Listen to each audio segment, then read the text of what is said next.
What is up, guys and gals? Welcome to the Quest Podcast. I am your host, Dark Optimus, and let's get right into it. We got a very special guest tonight. He is like the majestic unicorn of the Xbox community. He is Great. Mooch. What's up, buddy? What is up, buddy? Listen, this is great. It's my first time on Quest. I'm definitely wired, totally ready to rock and roll. And it's great that we had somebody that was at E3. And I'm actually pumped to actually get to hang out with Baines, not playing Gears of War 4, where he's just like shotgunning people from the behind, man. It's crazy. So it's going to be a great show. We got a lot to cover. Definitely, man. So we're going to get into the panel. Remix, what is up, dude? What is up, fellas? Remix here. Man, it feels good. I love D3. It's over now. Feels good to take a seat. You know, my achy bones, my shoulders are killing me from that backpack wearing all day. but yeah, man, glad to be here. You know, I'm pumped, and that's about it. Can't wait to get on into these topics. Definitely. Nice. Baines, what is up, bro? What's going on, people? It's M. Baines. Glad to have Mooch and ready to get into these topics. Let's go. Definitely. So I want to start off with our guest. What have you been playing, Mooch, this week? Well, I'm going to get into that one second. I'm going to let everyone know Windows Central Royalty is here. Shout out to Jez. Jez is in the chat, which is really cool. What's up, Jez? So awesome to have Jez here, who spent a lot of time at E3 himself, and he's writing great articles as we speak. So keep an eye on him. Give him a plug. Nice. What I'm playing right now, believe it or not, is I'm playing Prey. Listen, here's the thing with me. I say this all the time. I wish I could just play a game through its campaign, just the main missions, and move on with my life. But the problem is in Prey's one of these things that it's guilty of it, but I like that it's guilty of it. You progress through the story, you pick up a lot of side quests, and for me personally, the minute I see an icon pop up on the left or the right, I'm like, wait a minute, I've got to go do that now. And I sit there and I don't go back to the main. The only good news is when you're someone that'll get back into side quests and continue down that path, you come back to the main quest pretty goddamn heavy artillery. You're ready to fight. So I've been playing Prey pretty diligently. I'm not going to lie to you guys. Good 3 days a week. I only get about an hour and a half, 2 hours a night. I mean, it's hard. You don't even get to play when you're my age till like 10 o'clock at night. And by midnight, you're like, I got to call it a night. So I've been doing that. Definitely been playing a lot of Gears, multiplayer in between. And last but not least is Friday the 13th, which, listen, like I said in my review, it's a beautiful mess. It's an absolute gorgeous mess. Yeah, definitely. So it's a lot of fun. We've been streaming that. But later on in the show, I'll get into what we're streaming later on this week on Friday night, late night on Mooch and Craft streams. I'll tell you, it's going to be a lot of fun. But yeah, Friday the 13th is still something. I don't know if you guys are playing it, but I'd like to hear your opinion on it too. Definitely. Baines, what have you been playing, man?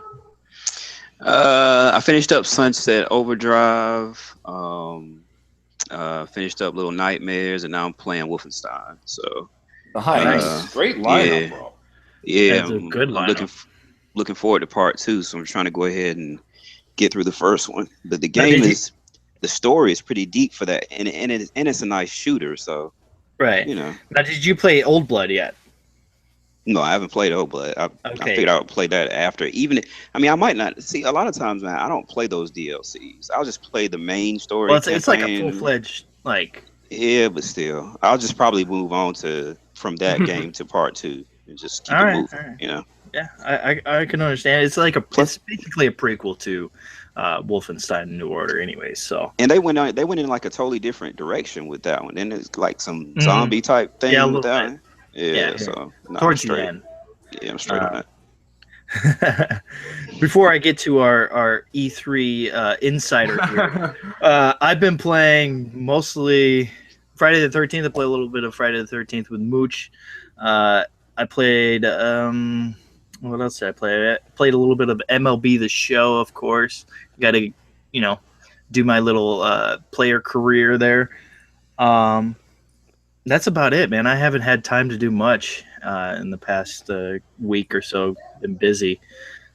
So let's get right into the remix. What have you been playing? Because we all know you were at E3. Yeah, man. Well, before I left, I was playing a little bit of Friday the 13th, which, I love that game, but definitely, a lot of issues, as, Mooch referred to.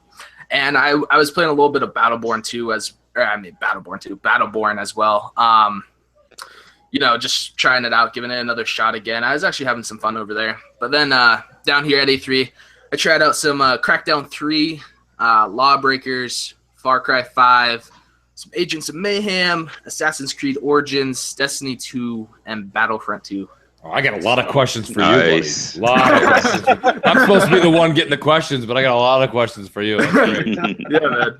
Yeah, I mean, you can ask away now or later, whatever. Whenever Dark's ready, because once I get going, I know. Jesus, right. This podcast is going to be the Mooch podcast. Remix is going to retire after this podcast, everybody. So enjoy what you get out of him tonight. No, I mean, to be honest with you, if I get the opportunity to ask him, Remix, I want to start with Crackdown 3 because I'm excited about it. Okay, well, see, there you go. See, you got to pull the mic away from me because I won't. We're gonna say, Hey, say Mooch that went for right in. when we Did get you see that? You're like, Yeah. oh, shit. Yeah, we'll save that one. All right. So we're gonna start with the EA conference. What did you guys think of EA conference, and if there's any games that Remix got to play, let's ask him about those. What did you guys think? EA, I don't think I played anything from EA, but conference, Didn't you play Battlefield? I don't think it's. Oh yeah, fucking. There you go. It's hard to keep track, man. I'm fucking dazed and confused from the whole trip. But yeah, Battlefront 2, man. That's actually the last game I got to play. I was like trying for a few days. You have to, for Sony stuff, you have to like get a reservation. The app is like broken. But so I finally got in the like last slot, and that game was amazing. Really good shooter. Is we play like the Assault on Theed or whatever they called it. And yeah, really good. It's class-based now, which I like a lot. Like the originals were class-based, like you have your heavy class and so on and so forth. Right. And they don't have the pickup system anymore. They have a you get battle points throughout the match, and then you can use those to like use a fighter or maybe like a jet trooper or call in and play as like one of the hero characters. So I like that system a lot too. Did you only get to play the multiplayer? Yeah, I only got to play the multiplayer. Okay. Now, did the like the hero characters, did it kind of pull you out of the game? Because I know there were some hero characters that didn't belong in the in certain franchises in certain Star Wars. Yeah, like you mean stuff. like we're playing the Clone like Wars, Han and like Solo Boba being Fett was in there. the Clone Wars and stuff like that. Yeah. Yeah, I mean, like, I'm not really a fan of that, but at the same time, I can kind of understand it because they want, you to play whoever. So it kind of bothered me from a distance, but once I got in and was playing, I didn't even really notice. I was just, like, when I see one of those characters, focusing some fire on them, try and take them out quickly, Now, real quick, my question is about the point system. How hard did it seem to rack up those points? Did it seem like you were able to get enough points to get a hero fairly quickly? I mean, at one point, like, I didn't want to call in any of the things except for a hero, and so I probably, saved up like 7,000 points really quickly. It's 5,000 for a hero. Okay. But yeah, the points rack up quickly. Obviously, the more you kill, the more you stay alive, the more objective you play, the more points you get, and it transfers those points over to you after every death, and after every death is where you can, pick a different character or, use those points on an item, Okay, cool. And as far as visuals, how did it pop out at you? Beautiful game, The last Battlefront was beautiful, and this one is too, so. Okay. Sweet. Cool. Awesome. Now, as far as anything else EA put out, I mean, I really wasn't interested in anything. The conference was kind of trash to me. I mean, it had the, just being honest, man. You got, what you had? You have NBA 2K. What? No. NBA Live 18. You have Madden 18. Yeah. I mean, I'm sleeping on both of those automatically. Oh, come on. And then you had FIFA. You had FIFA. I mean, okay. I'm really sleeping on all of it. I mean, the only standout they had that they didn't show much of was Anthem because they were deferring to Microsoft, which was cool. Well, Baines, I got to lead off of what you just said. So when I saw what tonight's subjects lines were, I said, well, in my head, this is the same reason I don't ever do anything at all with EA's or Bethesda. Here's the thing. Microsoft and Sony own the stage, okay? Nintendo, but they're in their own respect, okay? They take care of themselves. So it's Microsoft and Sony. So everyone's like, Mooch, how come you're not doing an EA thing? Or how come here's the thing, like, who cares? Like EA did their right. The shit you care about with EA, except for Star Wars, which was odd, right? Sony paid all that money, all that money. Genius move, genius. They didn't put it on their stage. Okay, so not genius. But my point being is that EA's conference was a snooze fest. Bethesda's was, I loved certain games that came out of them, right? But I mean, these conferences, and let Remix prove me wrong, people just weren't that impressed because they just don't put all that money into the industrial light and magic of it. You know, Microsoft does the glitz, the glamour, the Porsche 911 2018 came out. I mean, look at what Sony did. We actually got Sean Layden in a suit that kind of fit him this year. That was kind of nice, right? Thanks, Sony. You know, I mean, they put a little time and effort. Suit, though. It was. That handkerchief was like fucking begging to get released. Boy, Sony really was terrible. I can't wait to get to that. But you know, it was EA. You know, they did it. They had the Battlefront. They had to come out and show Anthem because don't forget they've got their stock holders and investors and things like that are like, dude, you got to show me something. So they had to put on a little dog and pony show. But the real glitz and glory is, of course, on Microsoft and Sony stage. And maybe Remix can talk more to it. But like Bane said, no one's psyched to sit there and watch, you know, a Madden reel. Like if you're going to do Madden, you got to do it like hardcore. You got to have like cheerleaders on stage, the whole nine, fireworks, you know, get Tom Brady out there and Giselle, you know, the first lady and dude of a football and have them do their thing. If you're not going to do that, nobody cares. Actually, they kind of faked you out in the beginning. Yeah, they did. You had a lot of drummers in Tom Brady jerseys. You thought, thought he was coming out, you know, but that didn't happen. Well, that's the thing. I mean, you guys are missing one of the bigger games that they showed off, and that was Need for Speed Payback. That's interesting to me because it looks like Fast and the Furious. It looks like it's going to play like Fast and the Furious, but it's Need for Speed. Right. They should have just called it Need for Speed Fast and Furious. Hey, the last portion of it when you said, but it's Need for Speed. Right. And everybody said exactly. It's Need for Speed. We can move on. Right. Yeah, I mean, like you're not interested in a little bit forever, but you know, it's kind of interesting. I'll check it out. I probably won't pick it up though, just because races aren't my thing, and you know, I feel like really Fast and the Furious. I'm not really into that either. So you know, they can take it. Although, yeah, I do agree it's one of the bigger games they showed off, and then. The other game I'm actually interested in that EA showed off on their stage is A Way Out. Now, obviously, the caveat is you have to play with another person, and it's best in split screen.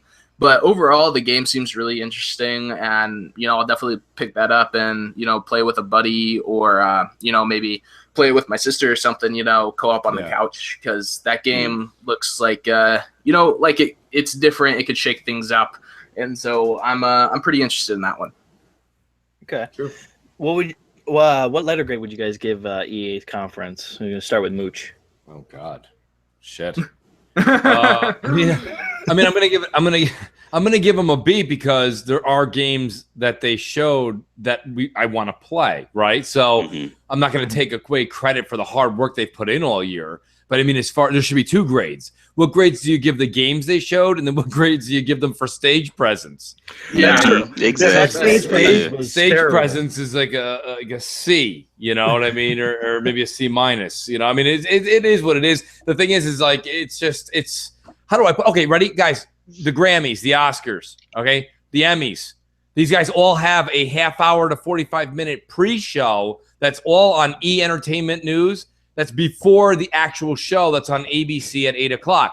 Who the hell is watching the pre-show? Nobody, because the people that are walking the red carpet and doing the pre-show are also nominations and hosting on the actual show. And that's what I'm saying. This is the pre-show to the Microsoft and Sony. So like, I got to get out there. I got to talk about the EA show. I'm like, no, you don't. You really don't.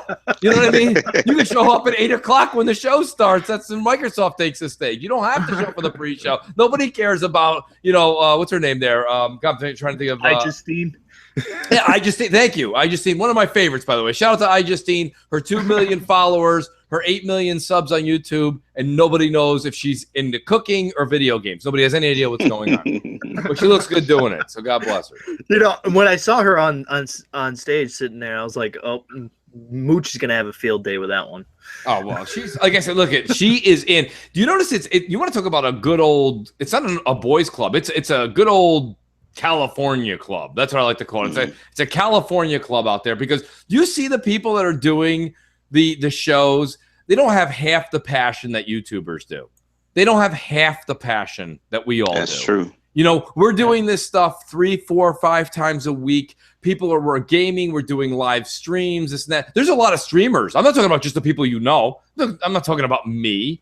I'm talking about a lot of people that are doing tremendous amounts of Twitch and Mixer streams every day for hours. People that go on YouTube and talk games with passion. And none of those people get a chance. But then you have iJustine, who spends like 12 hours in makeup and spend 20 minutes holding a controller, right? And they get all the invites. But hey, at least she got a little presence. I didn't really know her before y'all start talking about it.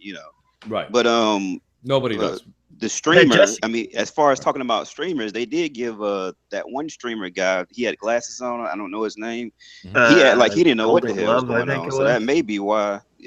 He didn't know what the hell was going on. Oh no, you're talking about Jesse, right? The tall dude that was on stage. He didn't know what was going on. He was so nervous. He's not a gamer though. That's the thing. He's not a gamer. He's a prank YouTube channel. That's what he has. Oh, okay. He had no presence whatsoever. No presence to be there. No reason to be there at all. Well, everybody, listen. The same thing goes. A lot of people in Hollywood would probably agree with me here. A lot of people are like, I can act. I can show up and do a Dove commercial. Well, yeah, I'm sure you think you can, but you can't. And a lot of people are like, I can buy a microphone. I can hit start broadcast on Google like everybody. Just because you can buy a microphone doesn't mean you should be on one. Exactly. Right? Like everybody can buy a car, and there's a lot of terrible drivers. I mean, it's just the way life is, right? So there's a lot of people, that do these shows, and then they get on stage, and all of a sudden they're frozen like Walt Disney. They can't even speak. They're like, and they're like, you're live, buddy. Say something. Like I said, and some of it's practice, and some of it's just not natural. It is what it is. Listen, whether you're a baseball fan or what, think about it in sports, right? There's only one quarterback. There's only a couple pitchers in baseball, because not everybody that plays baseball can actually throw 100 miles an hour and hit a fucking Dunkin' Donuts box 90 feet away.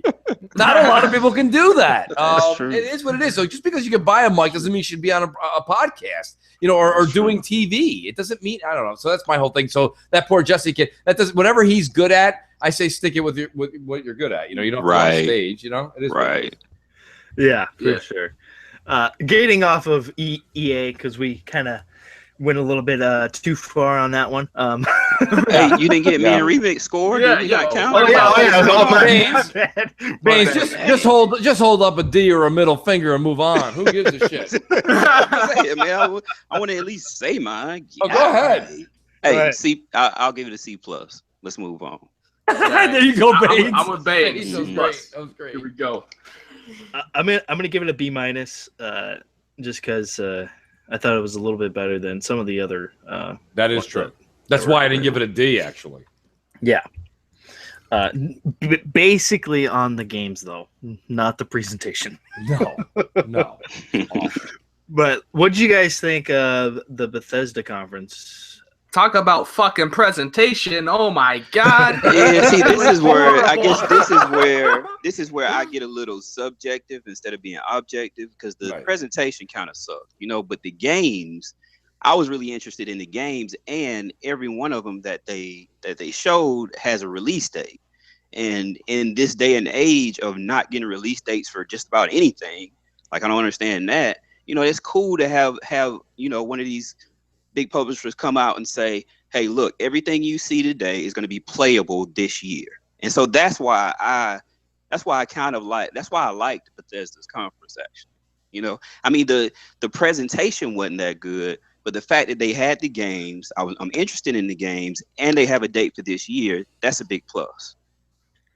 See, Yeah. that's Yeah, where I mean, like me personally, I could see somebody being interested in Evil Within 2. I'm not really a horror guy. I'm less Wolfenstein. That looks cool. You know, I'm into it. I mean, Dishonored DLC. That's cool. Don't really care for it. And then they showed VR. I don't give a shit about VR. So to me, yeah, they showed some stuff and it's coming out soon. But I mean, honestly, for me, the presentation was like, I don't even know what, like, I was watching with a couple of my buddies online and we're just like, what the fuck is this?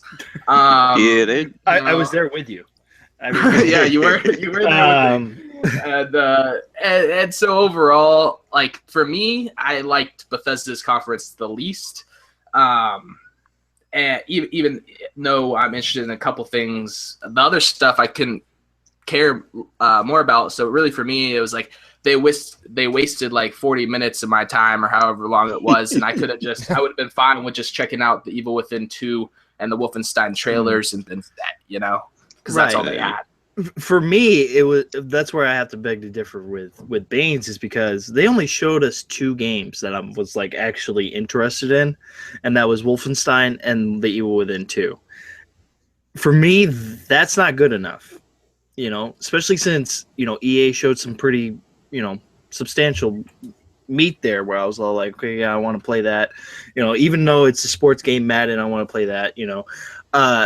But Bethesda only showed me, you know, those 2 games, and then they had that DLC for Dishonored, and I was all like, okay, great, thanks. And then the presentation was just terrible. Like, I don't even know what was going on there. I was all like, are they gonna have a stage? Are they even on stage? What are they doing right now? I couldn't even figure it out. I'll give it to you. The presentation sucked, but I've played the Evil Within 1, really enjoyed it. So I was hoping for the Evil Within 2. Well, let me ask you, Baines, let me ask you a question. When you played Evil Within, did you play it when it first came out? Nah, I played it just this year, actually. Here was my problem. So I also did not play it when it first came out. I decided to pass on it. And so my brother bought it, and he beat it, and he was like, here. And I was like, all right. But this was like recent. This was like 3 months ago. And I put it in, downloaded it. I'm like, all right. Started playing it, and I was like, all right, I like what they're doing here. Unfortunately, that game is too goddamn slow. I mean, that dude walks so slow. And listen, you might go, come on, Mooch, it's fucking classic Resident Evil walk. Yeah, that was 17 years ago. I can't get into that shit. I mean, listen, I played the shit out of the original, the OG Halo Combat Evolved. I played that when it came back on Master Chief Collection. You might go, well, dude, that was slow. It was slower. It wasn't slow as fuck. You know what I mean? Oh, that's 2 curses this time. My apologies, Dark. No, it's fine. All right, so we want you to curse. Thank you. Cursing is allowed tonight, folks. So feel free in the chat as well. But you know, but like literally, it was so slow I couldn't enjoy the game, and that sucks for me. But this game here, do you think, Baines? Did you see anything that led you to believe they kind of sped it up a little, or do you think they're going to keep the same theme? Even in the first one, it started out slow, but as you got through the game, like as you got further in the game, it sped up because, I mean, you had to. In a lot of situations, you were having to run through. I mean, because I played it on Survivor too, which was, you know, the hardest difficulty. So in a lot of areas, you had to be able to run because you didn't have enough ammo to deal with the situation. So you had to run through. So it sped up as the game went on.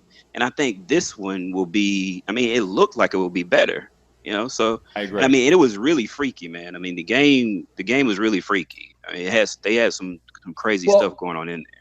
I got to throw this in, Baines. I do remember now why it didn't resonate with me. And I think it was actually even closer than 3 months ago. So when I tried it, I had already played Resident Evil 7, Biohazard. Yeah.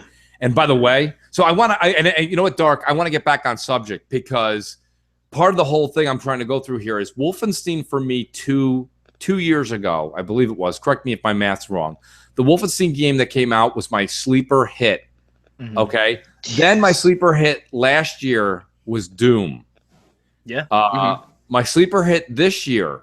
Okay. Not game of the year. These are games that I bought thinking I would play a quarter to a half of them and then I couldn't put the goddamn controller down. Okay, sleeper hit, and my sleeper hit this year was Resident Evil 7 because I even with all the hype, I was like, I'm not gonna like this shit, and I fucking loved it.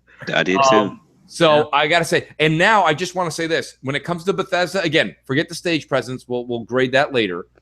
When I saw Wolfenstein 2, let me tell you who signed right the fuck up. That's me. I want to play that game, and I want to play that game now. It's that good. It's adrenaline rushing. It's fucking punch in the face, shoot, blood, gore, fast paced. But then it has just the right amount of time in between a huge action sequence to getting back to a little bit of story. It's good. You put the controller down, chill your hands out. Your hands are all sweaty as shit. You're like, oh, I gotta calm the fuck down for a minute. And then you pick it back up and you go right back into heavy action. Wolfenstein has always been done correctly. So bravo to Bethesda for that.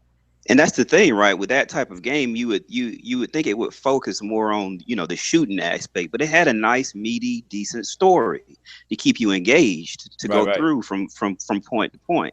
So, I mean, Wolfenstein was a really good game. I'm going through it right now. So, I mean, I played it before, and I got really far and just put it down. So now I'm just picking it back up and finishing it on out. But I mean, the game is engaging for sure. It's not just like a shoot 'em up like Doom is without a really meaty story. It has a story, and it has the same type of shooting style like Doom. It's fast paced in a lot of the areas. So, Nice, very cool. No, I tell you, man, it was great. I love that game. Go ahead, sorry. Yeah. Remix. Oh, remix. I'm sorry. You guys, you know what's funny? You guys don't even. The minute you guys go back to back, you don't sound at all alike. But when there's a long point, and I do this when we're playing Gears, I'm like, "Hey, Dark." You're like, "It's remix." Hey, remix, keep it up. That was Dark. What the fuck? You guys should do like your own other podcast and be like, just call it Twins. Twins. You know what I mean? Like, just you don't have no idea how much money you'd make off that.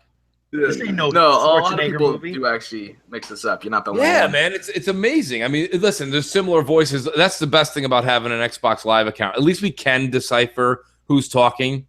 There's times on PS4. Have you ever played that game? It's awful.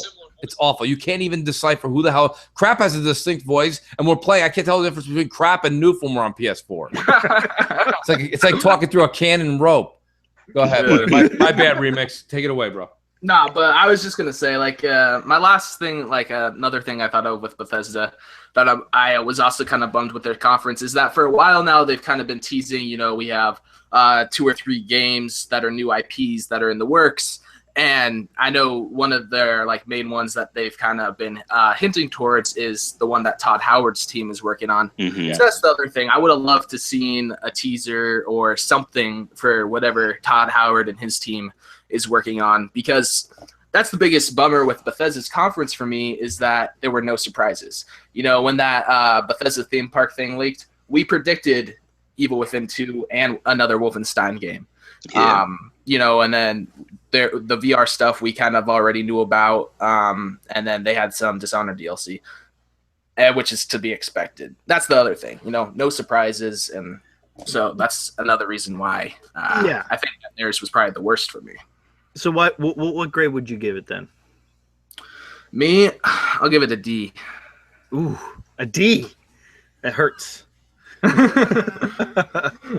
But is stage presence D or games D? I would say stage presence and that there are no surprises. I'll give the games a B. All right. Can we even have surprises anymore, guys? You guys are on the internet. Not really. You guys are all over the place. Right? There was a lot of people that follow all of us on Twitter, and they're like, guys, I don't want any spoilers. I'm like, no problem. Lock yourself in your dungeon basement and bring some duct tape and a gallon of water. We'll see you in 3 weeks. Like, what do you want me to do? Like, it's not us. It's all over the place. All we're doing is hitting retweet, and then we're talking about it. It's not like anyone's calling me at home. Mooch, this just in. Check your Morse code. Oh, thank you. Holy shit, Wolfenstein 2? Actually, it makes me, like Bethesda more because I expected something and got it. You know what I'm saying? Versus expecting something and it didn't show up at all. So let me guess, it's an A+ for you then, right? Nah, I give them a B. Okay. All right. What about you, Mooch? Well, I mean, listen, I'm going to do my 2-grade system here. I'm going to say the games, because they threw in Wolfenstein, I'm going to go ahead and give them also a C, and stage presence was just a D. I mean, it was just, it was awful, awful. I mean, there were people tweeting out, like, I hope there's a fucking coffee station in the lobby because I got to pour a shot of espresso into my eye. Fucking, it was awful. But I mean, listen, go ahead, Baines. People that were there said it was standing room only too. So actually, they probably went in. I mean, they had it set up like they knew it wasn't going to be long. Yeah, but Baines, think about it. Crazy. You're in Georgia. I'm in New York, right? All of a sudden, me and you catch a flight out there. You bet your ass I'm going to go watch it. Yeah, exactly. So people are out there. They paid to go see it. They're going to go. But at the end of the day, you wanted like Space Mountain. You got a Ferris wheel. You know what I mean? Like, you wait in line all that time. There's nothing happening. There's nothing. You're like, dude, and like Remix, listen, we knew it was coming. So E3's lure at this point is to say you were at E3. It's just to get a couple of great pictures, maybe hang out with Phil for a second if you see him or Mike Ibarra on the floor. They chill with those guys, take some pictures with Southbound and Down, and then you come back because we know what's going to be on stage. There's very few surprises. And if you don't believe me, there were very few surprises. Go ahead and watch the Sony E3 conference. That was fucking awful. Yeah, that's true. Awful. So my grade, I'm gonna do the 2-grade system just like Mooch. I'm gonna have to give their games a D. Simply because only 2 games. Come on, I know you guys have more in the works there. Because I know Todd Howard was working on something over there. I know there's a couple of other games that are in the works over there as well. Yeah. Also, the presence, the stage presence, an F. That was terrible. Absolutely god awful. So, Ubisoft conference, guys. What did you guys think? Yo, I think this was one of the better conferences. I think Ubisoft pulled it off the day for me. I know they let people down pretty often, but Skull and Bones, I mean, some people predicted a pirate game. That was cool. Beyond Good and Evil 2, man, that's a game I'm interested in, definitely. The whole, we knew about the Mario and Rabbids, but, seeing actual gameplay of that, that was awesome. It's not actually exactly what I expected. It's a turn-based game, so seeing that gameplay, and plus that's a huge deal for Ubisoft. Having Nintendo, combining one of their IPs with Nintendo, and we got a release date for South Park finally. I mean, that's been delayed a whole bunch, and overall, I think their presentation was good as well. I mean, probably the best presentation out of the publishers, definitely. Remix, can you do me a favor, Remix? I got to ask you, and it was a shout out to, let me see who was in the chat, give them credit. Shansu said this. He says, Skull and Bones look pretty sweet. How does Skull and Bones relate to or not relate to Sea of Thieves? Is there any kind of head-to-head versus here where they're both going for the same audience, or is Skull and Bones completely different? Because I didn't really see much about that. Yeah, okay. Well, I didn't get a chance to play either of them, but my take on it would be Sea of Thieves is more of an open world, online where you're with your crew, you're searching for treasure and all. While Skull and Bones gives me the impression of, purely arena PvP. A team of 4 and a team of 4, each person controls their own ship, and you're trying to either destroy the other ships which game will do better in your opinion? Man, that's honestly a pretty tough one because a lot of people want Sea of Thieves, but I mean, from what I heard at on the show floor and other people talking to online, a lot of them are really interested in Skull and Bones and thought it was awesome. Yeah, I think they're going to cater to 2 different audiences, I think. You know what I'm saying? Because, like he said, that's more of an arena shooter on the sea. Basically, you're each person is controlling the ship, whereas with Sea of Thieves, it's more of a cooperative thing. You're doing that together on one ship. Yeah. And so I think they're going to cater to 2 totally different audiences. Yeah. Right. Yeah. And I mean, I can tell you for me personally, Sea of Thieves is going to do it for me. Especially Skull and Bones. I don't know what they're going to try to price that game at, but from what we've seen, if all it is the PvP, it better not be over $30 as well. So I think pricing is important on that game.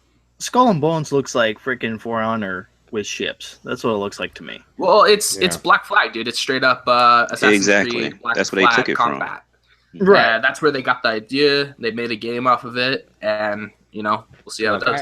Look, they said, you guys are probably not going to remember this, and if you do, please chime in. Years ago, they said, hey, we've been doing zombies to death.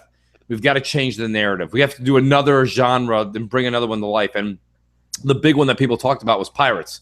It was especially after Black Flag. Like, they were like, oh, look at this. Everyone loves this Assassin's Creed. It's going to be great, blah, blah, blah, the whole line. Guess what? No. It's not happening. Zombies will forever be the dominant thing moving forward. I think maybe killing Nazis in Wolfenstein is a close second.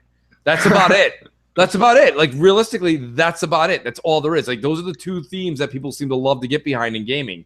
And pirate ships and the Sea of Thieves, listen, I'm not going to sit here and I'm not going to bash Sea of Thieves. I will tell you this much. From what I've seen thus far, that's not a game. I'm not saying I'm not going to buy it. I'm trying to say to you that that's not a game that I can't wait to come home and play. That game does not really interest me. I'm sorry. To jump off a ship, get thrown out of a cannon, swim somewhere to grab the same trunk and then get it back. I mean, listen, that is just a really fancy version of like what was it? God, American Gladiators game where you grab the ball and you have to put it back in the other team's net. Like, it's just, it's not that, to me thus far, it's not that fun. And people are like, don't be so down on it, Mooch. I'm not. Listen, if you like that, that's awesome. There's no doubt if you get a pitcher of beer and you're sitting down, you're hanging out. Like, anybody pours a pitcher of beer at their house. But like, you get a couple of beers, you're hanging out, and you're with your buddies, and you're all playing that game. I'm sure that game's going to be a lot of fun. But I do think it's going to – listen, I said the same thing about Friday the 13th. I got booed and hissed by all the people that loved it. It's fun. It is fun. But here we are on the third or fourth weekend after. It's almost completely erased from existence. So, I mean, and my fear, okay, my fear is that the blood, sweat, and tears of all those hardworking people at Rare are going to be forgotten in about 4 weeks. Yes, man, and that's what I hate so much, because that team could do something else that would probably be much better than that. But they're putting all that work and time, and I just don't think that game is not gonna move anything. It's just not. Because there's no real objective there. There's no, and I kind of like objective based games, with a nice story, and that's just not there. So automatically, I'm taken aback by that game. Well, let me answer Kyle. Shout out to Kyle Dawson. He's a big time Mooch maniac, awesome guy. Listen, you're probably not understanding the comparison. Here's my comparison, because the Pirates thing, okay, is making a run to get your money this fall. And you've got two. Yes, I understand they're not the same type of game. They are completely not the same type of game.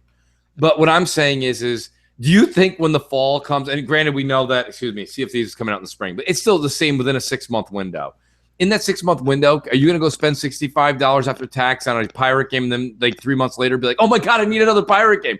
I don't, you know what I mean? Like, I don't see that happening. So when I said which one's got your interest peaked, I don't mean they're versus. You know what I mean? It's not a head-to-head. They're not the same game.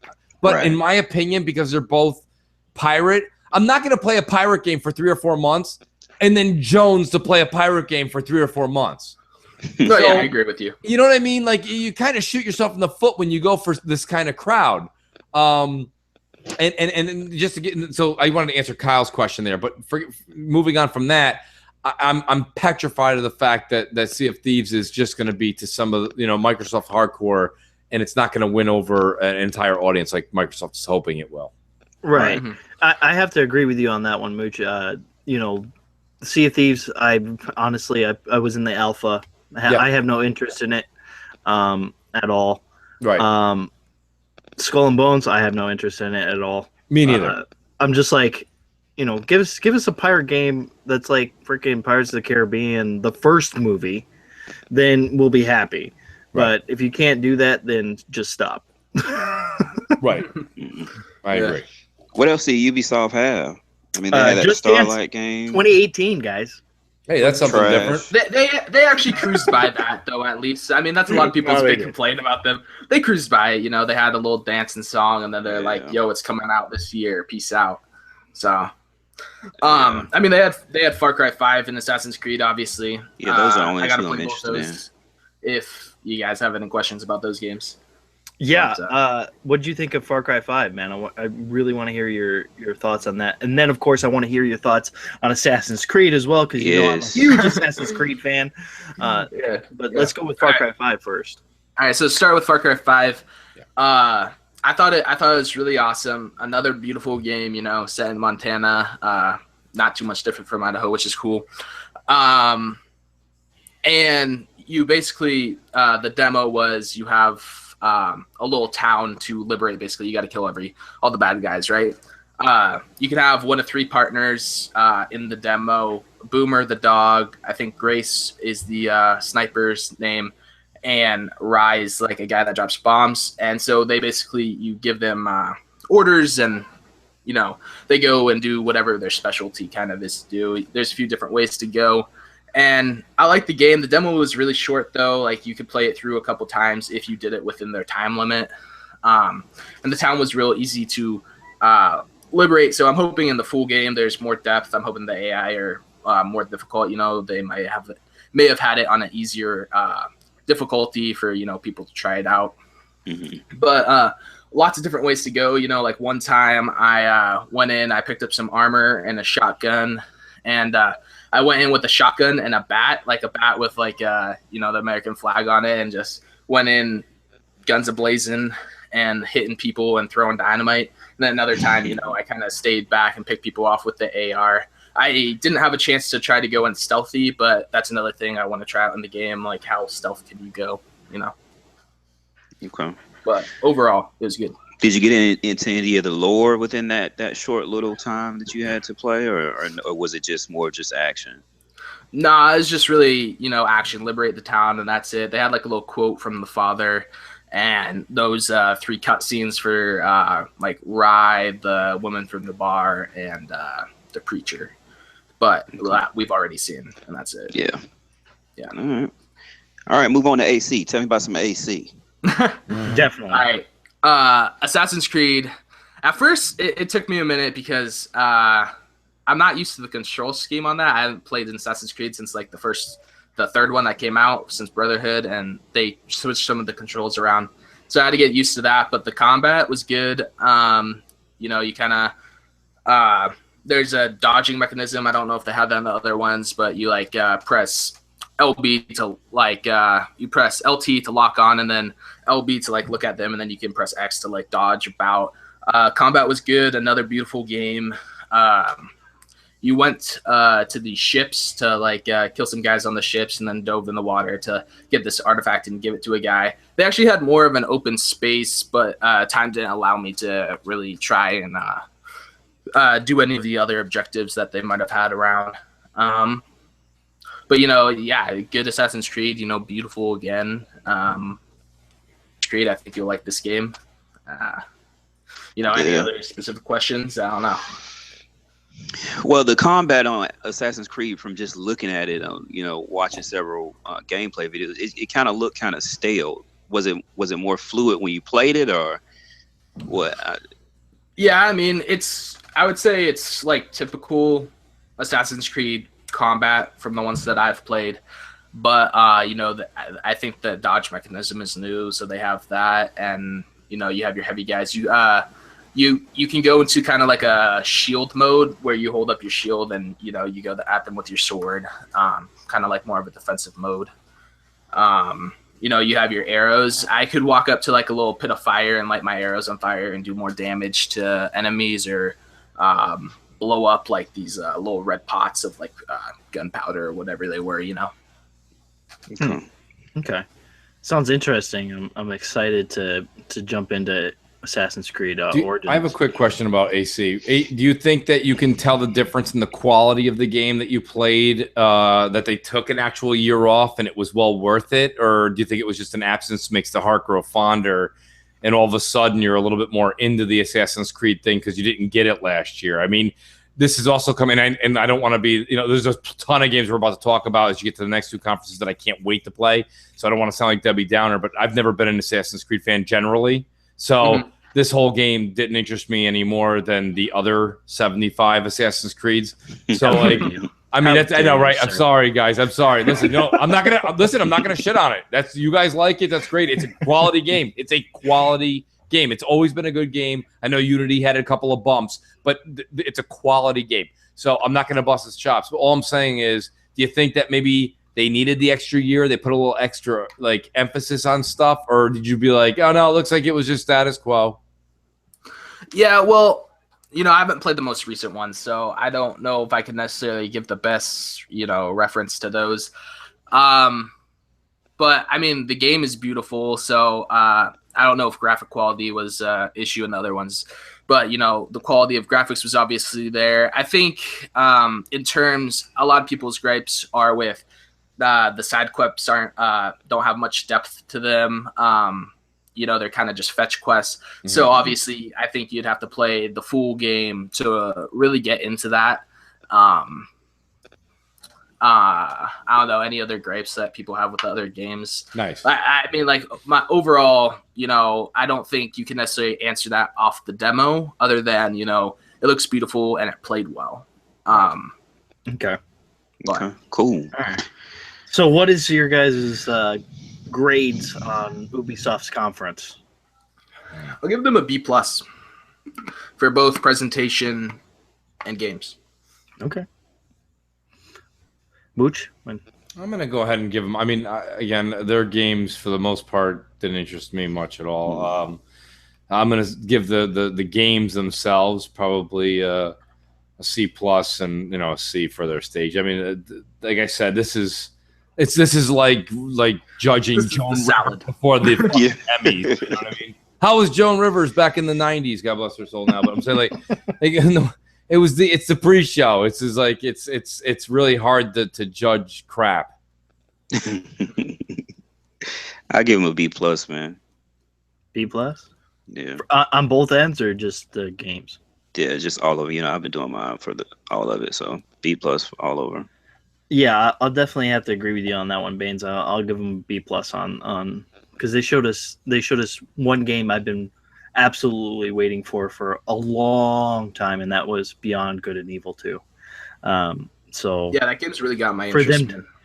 For them to do that and actually continue to try to strive to bring that out was awesome.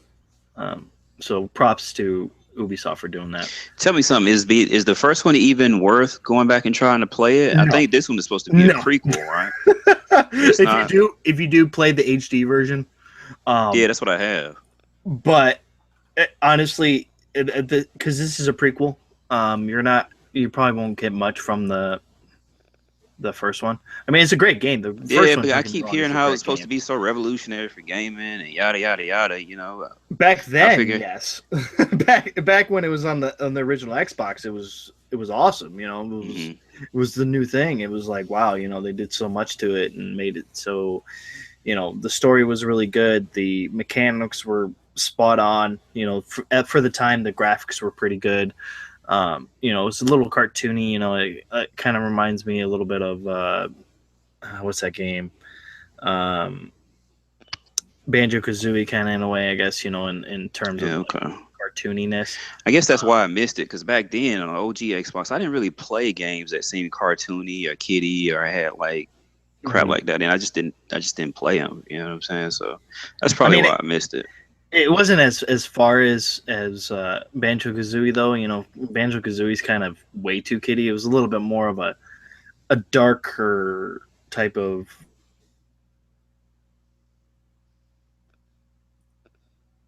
Did I go dark or did? I don't know. He went out. Okay, go ahead, Dark. Somebody just dropped. I think Dark just dropped. Did I? There you go. You're back, buddy? Okay, yeah, you just left for a second there. Oh. All right. But yeah, I'd give Ubisoft's a B+. So we're gonna move on to Nintendo. Trash. Move on. What was that? What was that? honestly, like, what was that? It wasn't even a conference. Like, you cannot tell me that was a conference, because it wasn't. You show us a freaking little banner for Metroid Prime 4, and that's it. That's all I was interested in. That's all I saw that I was like, oh, great, awesome. That's coming. And that was it. I was like, what are you doing, Nintendo? Why are you even on stage? Were they even on a stage? Because, like, Reggie Fils-Aimé, he comes out and he's I don't know. like, I walked by the Nintendo area. They had a a little stage in their actual area. yeah, But he was yeah, I did. I was at in front of green you know, screen. E3, so I didn't watch the Nintendo conference. Yeah. Or actually, Yeah. no, I was. I mean, yeah. It was on. I didn't pay attention to it, so I would. There's nothing there to interest me. You know what I'm saying? Like I said, like I've always said, I'll pick up a Switch next year. You know, around holidays. Yeah, I was doing stuff. I didn't watch it. it was literally so 30 I'm minutes good. of my time, of my life I'll never get back. And I hate Nintendo for it. I was about to say I hate Sony for it. Listen, Nintendo does what Nintendo does. Okay, I think the problem is that I think Zaire says it. I'm not going to say his line right. He's like, you know, I grew up with Nintendo, but Nintendo didn't grow up with me. That's the best line I've ever heard anybody put. That's why you got to give Z credit. You know, the thing is this: Nintendo. I'm a parent now, right? So I want my kids to play Nintendo. So I always I went and got the Switch day one. I had the Wii U day one. I had the Wii. We had the Nintendo. I still have all my Nintendo stuff from when I was younger. Like, do I sit there and play it? No. But, like, do I encourage the kids to play it? Absolutely. Because Nintendo does bring an element to video games, you know, because my son, the kids, they all play Xbox, right? They all play Xbox. They love the shooters, this and that. But I try to make them, I actually have to force them, where when I was a kid, Nintendo was the only real game. It was Nintendo and Genesis. But, like, my point being is that, like, you know, I got Mario Kart 8 Deluxe. I'm like, guys, play the game. Enjoy the game. Why? Because it's not about, like, Nintendo doesn't give a shit about, like, yeah, they do the first through whatever, but they don't even put your name up there. Like, the character you pick, if you're Wacky Mario and you come in first, it's Wacky Mario that comes in first, not Mooch, you know? And it's like, it's just, they want you to play the game. So, you know, it's kind of like when your kid's in Little League or something like that, you know what I mean? The kid keeps going, like, are we winning? Are we winning? It's like, don't worry if we're winning, play the game. We will, if we win, it's because you played the game. And that's the thing. So us sitting here, absolutely. There's no doubt that you guys could all give Nintendo a D and an F all you want. But that Mario game looks good. It's not intended. It's not necessarily intended for us. It's intended for the youth. I think they're doing a good job. They're still holding tight. And listen, a lot of people want to bash the Switch. Okay, the Switch has a decent quality built into it. The Switch is something you can take on the road. And you might, and coming from a guy from New York, we don't hit the road, okay? We don't really take it to a picnic. First of all, we can only picnic 2 months out of the year, so we don't picnic a lot, all right? I love it when they say that in California. Like, I took it on a picnic. You have beautiful weather. We don't, okay? It's cold. If anything, I'm taking it from the living room to the kitchen, okay? That's where we take it to. You know, these guys. And then even in the summer, we take it to the fucking backyard. It is what it is. But my point being is that there is something novel when you can get something like a Skyrim that's coming out, or start playing some of the early parts of the PS4 vanilla or Xbox One games on the Switch coming in the next, 6 to 8 months. That's where Switch becomes quite valuable when you can take it on the road.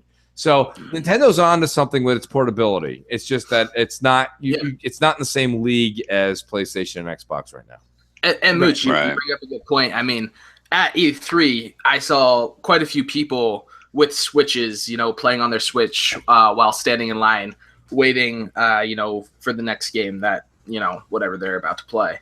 So, people are bringing it to E3 and chilling, and then they get up and play whatever game they've been standing in line to play, So. Yeah.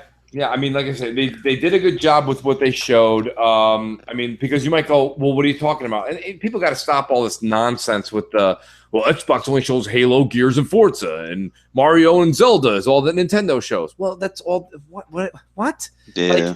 Like, you go to an Italian restaurant, dude, they better have chicken parm on the menu. I don't even want chicken parm, but it's got to be there, right? I mean, that's why I'm here. You know what I mean? I'm not going to go there and get an American burger with fries. Like, I don't understand what people want. That's their signature dish. Okay, if you don't like it, Nintendo has 35 other games you can pick from. But when people are like, Zelda DLC, that's horseshit. A new Mario again? Yeah, welcome to Nintendo, dickhead. Like, what do you think they're gonna do? You know, it is what it is. That's their bread and butter, and it's good to see that they stick. Now, myself personally, I wouldn't mind seeing a Metroid. Now, and I don't mean the Metroid they showed. I mean a real Metroid, not Prime. I want the Metroid I grew up with. Like, I want a Super Metroid again. You know, like make a fucking killer ass Super Metroid like when we were younger. Not this nonsense with the Prime and I have to use 2 hands and stand on 1 foot. I don't know what they're talking about, man. You know, take it easy. Yeah. You know. Oh man. So what would you grade it then? I'm gonna give Nintendo. I'm giving Nintendo for their games a B+ and their stage. There is no stage presence. And their recording, I'll give them a B. You know, I mean, they did what they do. That's what they do. You know what I mean? Like, you can't walk into a Thai restaurant and be like, I hate hot food. You got the wrong joint, bro. There's some spice in there. Yeah.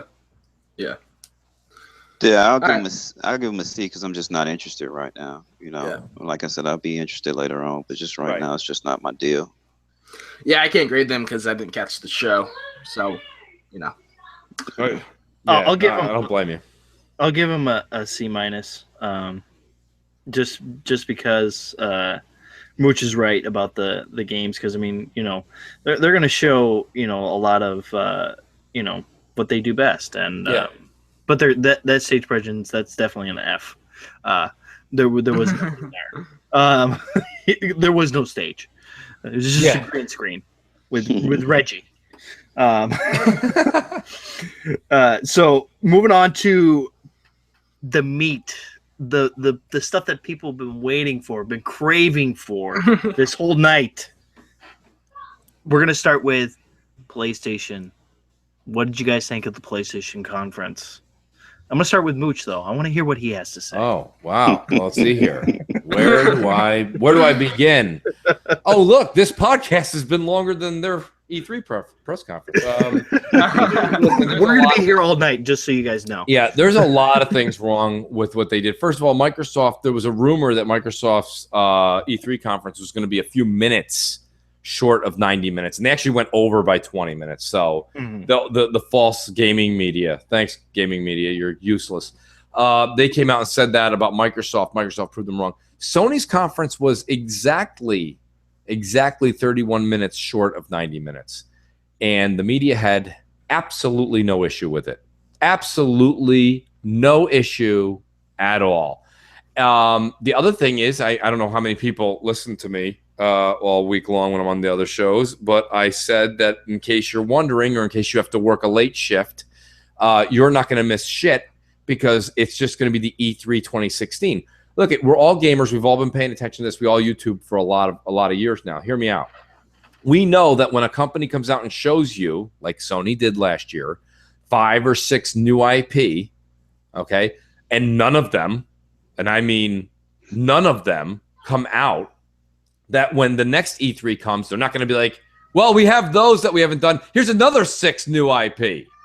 So you knew you were going to see the same exact show. And then what did they do? They sprinkled in a lot of QTEs, okay, a game that is very heavy in QTEs, Spider-Man. I'm not saying Spider-Man's not fun. I'm not. But if you played one, you've played them all, okay? And people go, that's the same thing with Halo. Bullshit. Bullshit.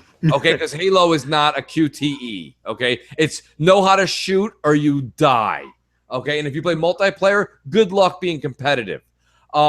Nonetheless, so let's not talk about Spider-Man off the bat. Let's start with Sean Layden. Can somebody please buy a huge cane and pull that son of a bitch off stage left? Just yank his ass right off stage. He's just not good for Sony on stage. Jack Tretton had a presence, okay? He was kind of the Robert De Niro of Sony. All right, there was a lot going right when he was on stage. You see how Microsoft brings out developers and gamers and different people from different studios to come out and talk about their game. Only Sean Layden came out. It was an hour long. It was full of, here's what we got: Days Gone again for 20 minutes, folks. 20 minutes this year. We got a 20-minute outro last year, and you got a 5-minute introduction to Days Gone at the beginning of last year. That's almost 45 minutes of Days Gone in 2 E3s, in which one E3 was only 60 minutes. Okay? So don't tell me how great Sony is. They're not. They got problems. They got a lot of problems. When they have all these, all right, then you saw Detroit, which is a walking simulator in QTE again. And that got a 15-minute demo on stage.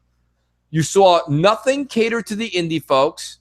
Okay? I saw more Japanese games on Microsoft Studio than I saw on Sony's. That is true. Okay? It's absolutely true. And then at the end, when they knew they had nothing left and the tank was out of gas, what do? They dangle the Sony carrot. You know, everybody likes everyone likes Spider-Man, everybody likes Batman, everybody likes Superman. We get it. I get that you like that. I'm not bothered by the fact that you read comics for 15 years and nothing else in high school. That's fine. I don't care. That's great. But don't tell me that you saw a QTE and Spider-Man did the same thing he did. And Baines is an Xbox OG guy. I think he's an OG Xbox fan. Spider-Man for the OG Xbox, okay? That game, of course it's not as pretty, but it's the same concept. Fling from skyscraper to skyscraper, get to the roof, fight 3-4 bad guys, which they robbed. They robbed completely Batman Arkham Knight fighting style. Yeah. And then fling around in QTE, you're asked to safety. And it's like, wow, holy shit. Like they cut that off. They went to IGN, and that girl, Lucy, that works for IGN, she was like, well, I'm blown away, folks. I'm absolutely blown away. And I'm like, I literally pinched myself because I wanted to make sure that I wasn't sleeping or I wasn't dead. Because I thought maybe something happened between the end of that show and when this lady started talking 15 seconds later. I thought it was the worst show I've ever seen from Sony, ever. And it was pathetic. And this is why Sony spent the money on third-party deals. Because their first party wasn't ready. Their first party was not ready. They are not, and listen, that doesn't mean they're not ready. We'll see you guys in February. I mean, they're not ready, and we're going to see these games again next E3. And if you guys say, if one person tells me they're excited for PSX, you just saw PSX. It was on 2 days ago. It was the E3 showing that Sony put on. So we've all got to relax. Stop giving credit to Sony when they haven't given you anything to give them credit for. And then you can actually sit down and say, okay, I am going to probably buy Spider-Man. But I'm not going to light a match of fate in the stands because I saw a QTE scene. And we've seen everything else a number of times. And you're going to see it again at PSX. Where was The Last of Us 2? Where was that game? That's how far that game's away. This is the biggest stage for gaming. And The Last of Us 2 didn't even get a CGI. That is how far that game is. Let me tell you something. I'm a huge Last of Us fan. And I'm ready to buy it as soon as the PS5 comes out. Because that's when it's going to get released. So we've got to stop with this nonsense. It's ridiculous. Phil has said, since he took the helm, that he will only put games out that are anywhere between 12 to 18 months from release. I don't even think he'll go as far as 18 months. So pardon me for misspeaking. I think he wants them like 12 months apart. That's when he wants you to play a game. He doesn't like where they showed Quantum Break the year before Xbox One came out, and then it came out 3 years later. That's not his shtick, okay? That's not how he gets down. He wants a game. He says he's got deals cut. I'll show you them when they're ready. And this year, you saw games that you're either going to play this fall or in the spring. So I'm going to let the rest of the panel talk because, as Dark said, this could get into a late podcast if I did. Well, that's why I wanted you to go first because I think you have a lot to say. But I kind of have to agree with you, Mooch, but I also have to kind of disagree with you. I think to myself, the games that they showed, they're probably, most of them are coming out in 2018 because that's what it looked like. A lot of them were. They showed off a Shadow of the Colossus remake. Yeah. Why? I don't even know why. Right. The Spider-Man looks interesting. I'm actually interested in playing it because it's made by Insomniac, and I love Insomniac, and I think they do a really good job. Even if it is a QTE game, I still will pick it up and play it. Days Gone looked really interesting to me. Yes. Because last year I didn't really see much gameplay from it. It was more just like a cinematic trailer with him just running away from zombies. This They time, played so much of Days Gone. They played so much of that game thus far that we all earned a trophy for watching it. Go ahead. I apologize. no, you're kind of you're right, and but I'm sticking to my guns here, and I have to say, what they showed of Days Gone, I was all like, okay, I'm interested, because it wasn't just the zombies that you have to worry about. You have to worry about the humans as well, which makes a lot of sense when it comes to a post-apocalyptic zombie type of theme they're going for. Especially, it reminded me of The Walking Dead, but seemed more intense and more things going on. Yeah, I like how you could use the zombies as a as a way to attack a tool. The camp. You blow the wall and all the zombies come flooding in. That was cool. Yeah, but continue. Definitely. But I have to say, I have to ask Remix. You played Destiny 2, and we had somebody in the chat earlier. I don't know if he's still here, but he was wondering about Destiny 2. So go ahead and let us know what you think of it. All right, Destiny 2, man, that was a long wait. 3 hours 40 minutes to play that game. But I stand with some cool people. So we got through, and they had like this closed off room with all these like banners and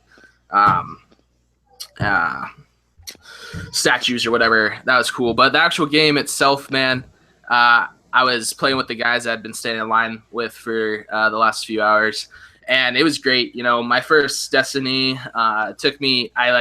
It was basically what we played was basically search and destroy. First one to win 6 rounds wins the game, except you have like revive tokens and you could revive a teammate and bring them back.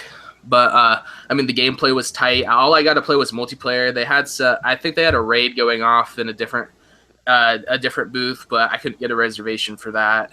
And they might have had one other thing going on somewhere else, but I think that was on mouse and keyboard, so I wasn't into that. But yeah, everything was tight.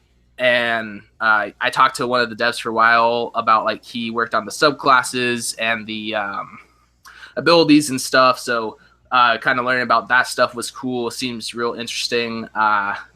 Take a while to go in depth on all that, and I don't know if I could really remember it all just because I'm not, I didn't play the previous Destiny. But man, I'm excited for it. This is probably one of my more anticipated games of the year. Just because there's so much to it. You have your multiplayer, your single player. What system are you buying it for, Remix?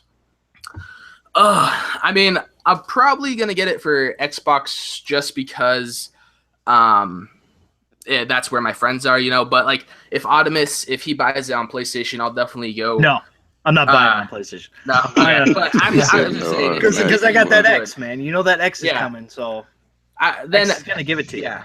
But if there were enough people on PlayStation that bought it, I'd buy it over there to play with them and for the DLC, We all know this. We were talking about it before. We were talking about the pre-show, and I won't go into it drastically because this isn't what this show's about. But don't pay any attention to the developers at Bungie right now. They have to just speak for current times. And they're like, well, currently we have nothing really set for the Xbox One X. That's the dumbest thing I've ever heard in my life. Of course they're going to bring the Xbox One X to 4K. They're just not talking about it right now because, frankly, I don't think they have done it yet. But we're hearing all these developers, right, from Arc to Elite Dangerous, all these other developers are out there, and they're like, dude, I brought my Path of Exile just came out today. The developers for Path of Exile, and they said that they got the game from to 4K 60 on Xbox One X and like a lunch. Like somebody did. He's like, I still have half of a sandwich. We just did it. These guys, this is Bungie. They got 750 employees and like 70 different like sub companies working on this. It only takes a few hours to do this. You know what I mean? Maybe if it's drastic, a couple of days. So they're gonna get it up to 4K. They got it up to 10. Remember when before when they were like, question, we're not sure if Destiny will actually reach 1080p, and then Microsoft picked up the phone. They're like, really, dude? Like, just cut the shit. Put an extra half a day of work in and shut up. So this is going to happen again. So anybody who's in the chat, or anybody who's listening to this later on, hear me out. If you want to play it, get it for Xbox. It's not going to be any different. I mean, don't get me wrong. Apparently, it's going to take a year. It's going to take a year until we can play the mission that the PlayStation people get to play, and they get an extra pair of boots and they get a pin. Okay, so what? Who gives a shit? I played Destiny for a long time. Do I have tens of thousands of hours like the people you see on YouTube? No, but I've got 200 or 300 hours into it. I've played enough Destiny to enjoy it, and I'm going to buy Destiny 2 day one. And I'm buying it on Xbox because, to be honest with you, man, that Sony controller is terrible. Who the hell wants to put 300 hours into that controller? And that's the thing. That's actually also one of the reasons I'll probably get on Xbox. Or I'm gonna get on Xbox. Who am I kidding? But is the controller, because what I gotta play is the multiplayer.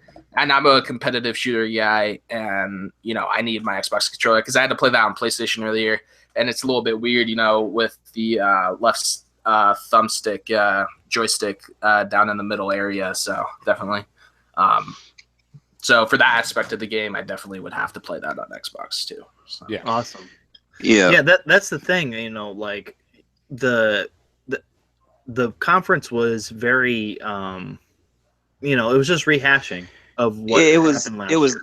It was lackluster. It was lackluster in the fact that it was a rehash from last year, and then they had a whole lot of they had a bunch of VR stuff that they should have left out and brought some of the new IP or something new besides VR, because it just doesn't show that well on stage.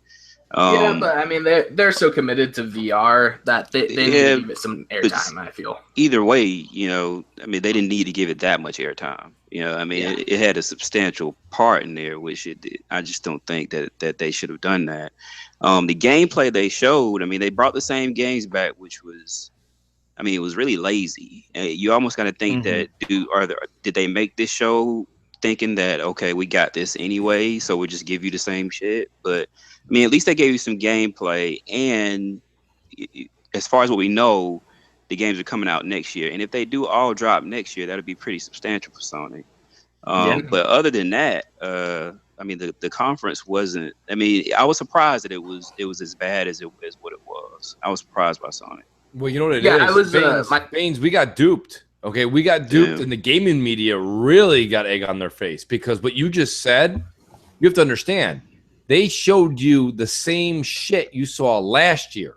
Yeah. All the people, anybody, okay, in the gaming media that was like Sony won last year, they automatically lost that crown this year. Because last year was a complete smoke and mirror.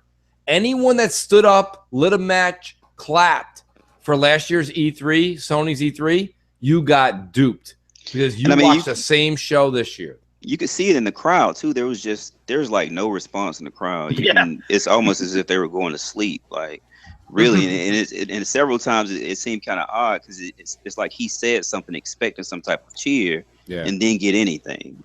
So it was obvious that they didn't put hardly any work into the conference. Like I said, I'm kind of wondering, is it because of where they sit and they feel like they have these games and they are confident that these games are going to drop next year?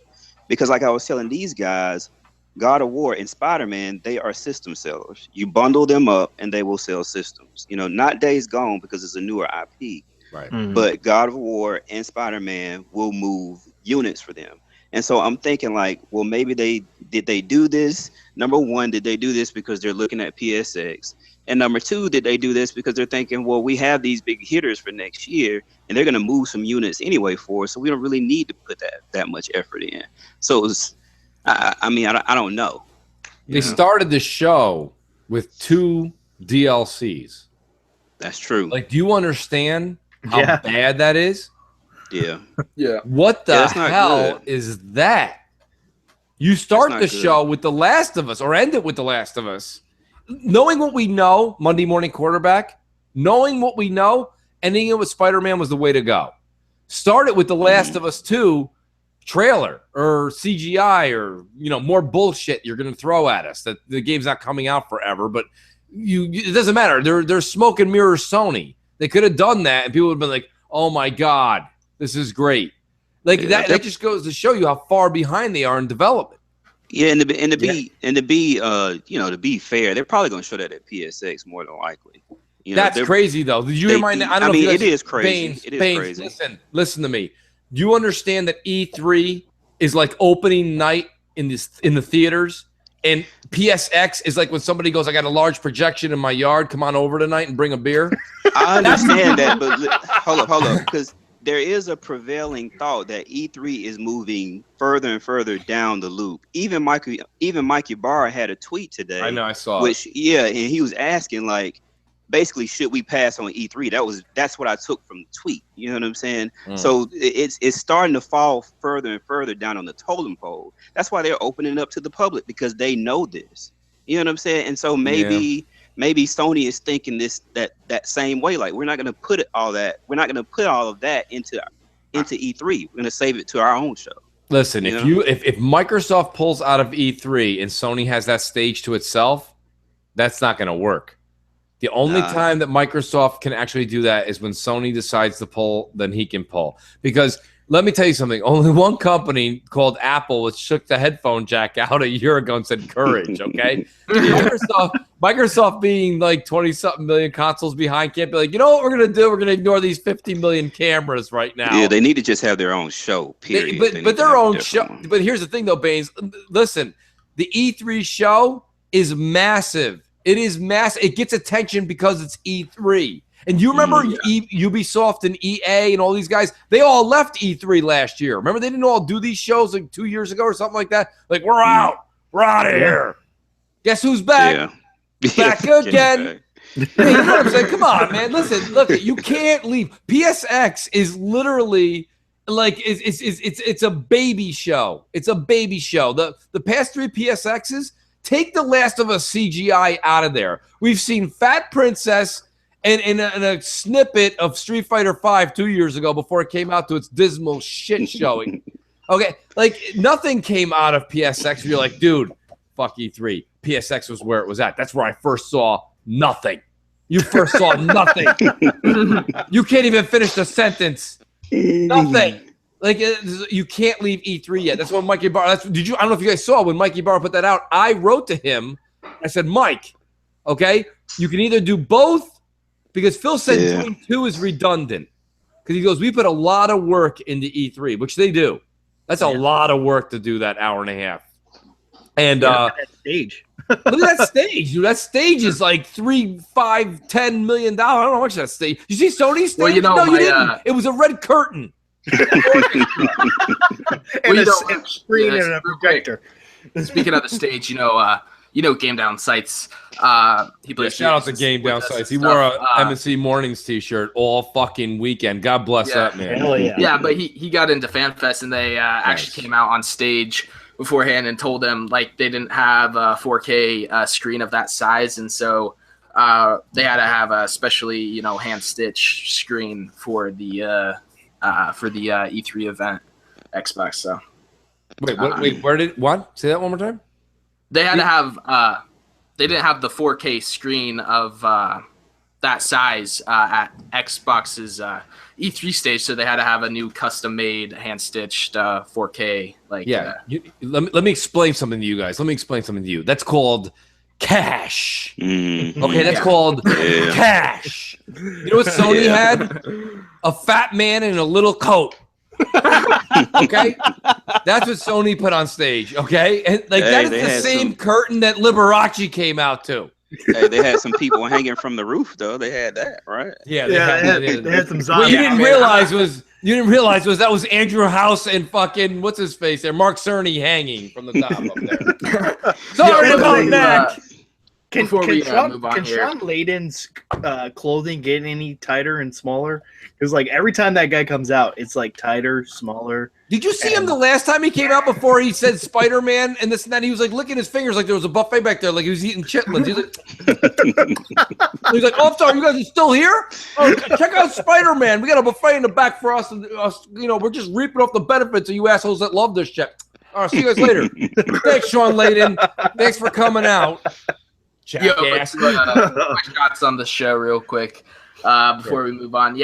Speaking, like you brought up Baines, the people hanging and stuff. I'm not really I'm not really interested in that stuff. I just want to see the games. Overall, they showed us games. I mean, Sean Layden only came on stage twice, though there weren't really any surprises. I mean, he showed us fucking Monster Hunter World, which I don't give two shits about. It's on Xbox too. Oh yeah, so it's on Xbox too. And the other thing is, you know, they had nothing new, as we've already said. Without, and I mean, not even the third party. I'm botting. I hear him. He's all right. Okay. Not even the third party was really new, and that's all they had dates for. You know, the biggest thing on our last show before E3 was for both Xbox and PlayStation. You know, we've seen kind of what games are going to be coming out this year, early next year, and we want dates on these things. And, you know, Sony gave no dates, and that's my biggest issue with their show. They didn't even really give us windows for most of the stuff. Pretty much everything they just said, 2018. A couple of them were early 2018. But and you know, we kind of were hoping for at least one IP to come out this fall, and we didn't get that. So, you know, those are my issues with the show. And that's why when I saw the 2018, like, it was like glamorous, you know, they put out the 2018 like, oh, it's coming in 2018, everyone. Check it out. You know, it was like, come on. Like, you know what else you guys didn't actual see? Date. Yeah, you know what else you didn't see dates. You know what else you didn't see? 4K mentioned. Nope. Because they can't do it. And you know what else you didn't see? They didn't even talk about upscaling or checkerboarding or anything like that. You didn't see them do the same thing that they used to do 2 years ago. Remember 2 years ago? PlayStation exclusive. Okay, like the guy from the movies. Like, PlayStation. Xbox was like, you want to do that? Okay, we're gonna buy a lot of like random shit and throw that up there. Like, we'll just buy that guy from you. Hey, but what did come out and throw a shot, and he said, this is a PlayStation True exclusive. That was a shot straight at Microsoft. They're trying to go tongue in cheek a little bit. That was a little bit tongue in cheek, but at the same time, it was like, but Sean Layden, wait a minute, you're the group that started this exclusive shit. So like, they're the first ones to like the exclusive, and like all the lights are like da da da. It was like, remember when Regis Philbin was doing Who Wants to Be a Millionaire, and it was like the question, and all the lights went up, and they're like bum bum bum bum, and it was like he did that all the time. They did that with him. They did that with Fat Boy Boys. And all these guys that used to go up on stage and do that, and now they don't do it anymore because, to be honest with you, they buy marketing rights. But the thing about marketing rights is, I'm sorry, but the gaming industry and the gaming fans, we're getting smarter every single year. We're seeing the trend. And guess what? Remix said it best. I have a PlayStation. I could buy Destiny 2 and probably play in 4K or checkerboard in 2 months ahead of Xbox. But my friends, and I know the game is on Xbox, I'm buying, and I like the controller and I like the service better, I'm going to Xbox. So these marketing deals are losing a little bit of clout every year. Every year they're losing just a little bit of clout. So trust me. Like when people are like, Sony's a genius. No, they're not. They're desperate. They have nothing coming from first party for another year. GT Sport will be absolutely terrible. Absolutely terrible. And no hardcore gamer, PS4 fan or Xbox fan, is going to the midnight release of Knack 2. So, okay? It's a wrap, folks. If you're standing in line for Knack 2, you might as well just give up on gaming at that point. If you're standing in line for Knack 2 at 12:01 a.m. anywhere, you're a man child. Yeah, they have a decent August coming out. I mean, and then they DLC. No, they have Absolver, they have Hellblade, which I think Hellblade is gonna wind up being something decent. Hellblade will be decent. And then Hellblade should have gotten some stage presence. Yes. I don't know why they didn't do that. And then they also have Lawbreakers. I mean, I actually, if that's a game you want to talk about, I play Lawbreakers too. But those things. Let's talk about it. Honestly, how was it? You know, $30, man. I'd pick it up definitely. Of course, I'd have to. Okay, so wait, but Remix PlayStation though. Remix, that's fine, and I'm going to value every single word you say because I'm very interested in what you're about to talk about. $30, okay? It's $30. Is it like Overwatch? Is it better than Overwatch? Is it worse, or it's not even in the same? It's not in the same league in a plus or minus. All right. Well, I'll say it's different in certain areas, better in some areas, maybe worse in others. I mean, I'd say Overwatch probably has more iconic characters. Definitely, Lawbreakers is a bit of a faster paced shooter. Focuses more on gravity. I mean, they play similarly in terms of hero characters and you have some abilities. In Lawbreakers, it seems that you have kind of one movement ability and then one other ability, and then you have like your super ability for each character. How are the maps? Well, I only got to play one map, one round. How was it? And it was an okay map. Probably wouldn't be my favorite in the game. The mode we played was, there's a ball in the middle. You need to pick up the ball and get it to the opposing team's side. I mean, like, I personally, I had a good time in that, and just because it is a good shooter, and I scored. I was getting shot at. There's 15 seconds left into the game, and I scored the final goal, and we won the game. 2-1. So that was, it created an intense moment. That was fun. But overall, it's a good shooter. If you're into shooters, you should give it a look at least, I'd say. Right. Yeah, I mean, at least they have it. At least they have it coming out at the right price point too, because it's $30, and all you're getting is a multiplayer. So I mean, I would think something like that we would want to support. Not. I mean, not so much. Even though a lot of us bought Overwatch. I mean, I did, but something like that, which was $60 and only a multiplayer. This one is only a multiplayer, and it's seeming like it knows it's only a multiplayer, and they're only charging $30 for it. I think you're right initially, Baines. Unfortunately, if we could look into a crystal ball, if we fast forward 12 months, Overwatch has done something that I thought was only going to be talked about and not done. But the people at Blizzard and Overwatch, they talk the talk and they walk the walk. There's just new content. Yeah. There's every season they have the Halloween thing. They've had the spring thing. Now they have the anniversary thing. The anniversary thing. Let me tell you about Lawbreakers and the 3.5 employees under Cliffy B. You're gonna get. You better really enjoy. All I'm gonna say is this: you better really enjoy the $30 of the content you get for the first 30. Because you're not going to get a whole lot more after that. Regardless, forget the promises, forget the this, forget the that. You're going to get something. It's going to be like 8 months later. You're going to get like another character on a map. There's just not a lot of people there. And, you're not look at Blizzard. Like, Blizzard is they're just a machine. I mean, I don't personally like Overwatch because I think it's too cartoony.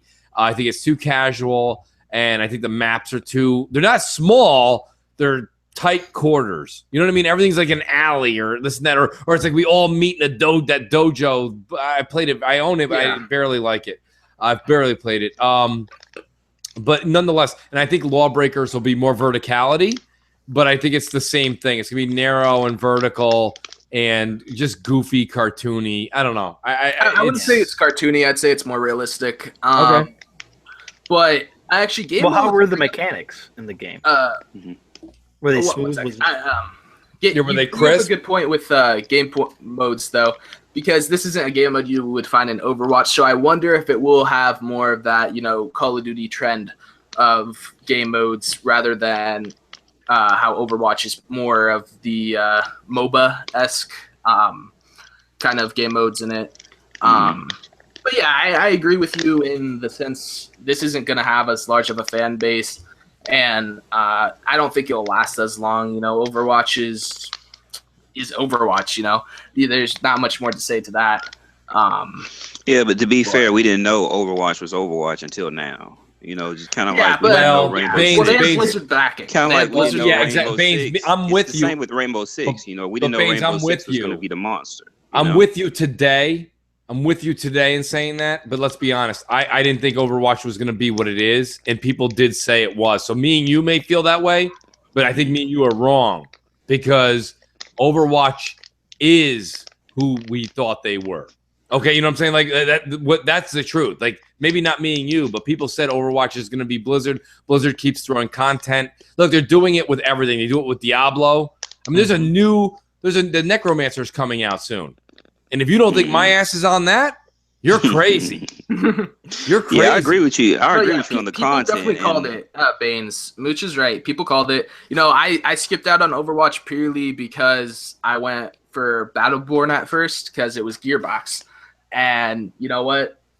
Battleborn was not for me.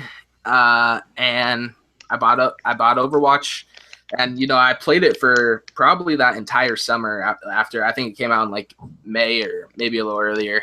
And I played it for that entire summer after I bought it. So, yeah, but the big stick with Overwatch is they were charging you $60 for only a multiplayer. I mean, I heard a lot of that going around when it first dropped also. Yeah, but these games are also highly competitive, big on PC as well.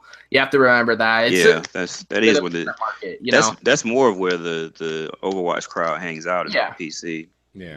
Right. True. Yeah. But let's get off of the Overwatch and all that stuff. Let's get in. Actually, I want to hear what were your guys' grades for the Sony conference. Mine, I'll have to give it a D all around. Just saying. D. All right. Yo, Mooch, I want to hear yours. I'm going to say, and I'm not going to do a 2 for this one because Sony, now we're with the big boys. Sony and Microsoft did the whole thing in one. Sony gets a C. I'll give them a C because they kept up what they were saying last year, so they haven't deterred from that. But they're not going to get. I mean, listen, a C is a shitty grade, especially for like the market leader in quotes. If you're the market leader, you should at least get a B without. You know what I mean? That's like when you see the fucking valedictorian fail an exam. You're like, what the fuck just happened? Not valedictorian anymore, are you? No, exactly. You're dropping a few letters. They showed us some stuff. They didn't put any release dates. Listen, so guys, if you're a Sony fan and you're listening to the show, you've got some stuff that's coming, but please don't hold your breath. Don't hold your breath. It's going to be a while. Yeah, that's my thing. I give it a C as well, purely for that fact. Nothing new that piqued my interest. Kind of a same thing, no release dates from their IPs. Sure, I'm excited for a lot of the games that they do have, but I can't be excited for that game until Remix. It's released and I have it in my hands. Remix. So, did they mention that? Will Spider-Man have a multiplayer? Did you ask or find that out?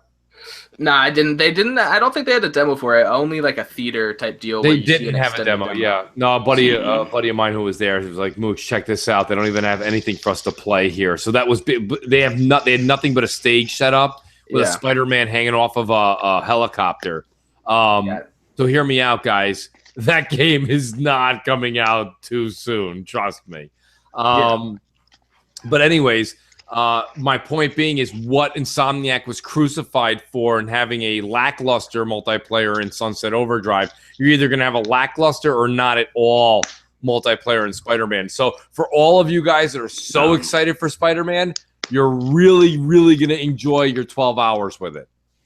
But, and I honestly don't really see there being a multiplayer, really for the fact that it's all based around Spider-Man. And Sunset Overdrive, you were your own character. Well, that's what I said when somebody was yelling at me on one of the podcasts, like, "Mooch, how dare you say that? It's Insomniac. They're geniuses." And I said, "Listen, okay." I said they are very talented, but the problem is you're not able to flex your talent skills when you're flying down one path. Let me explain.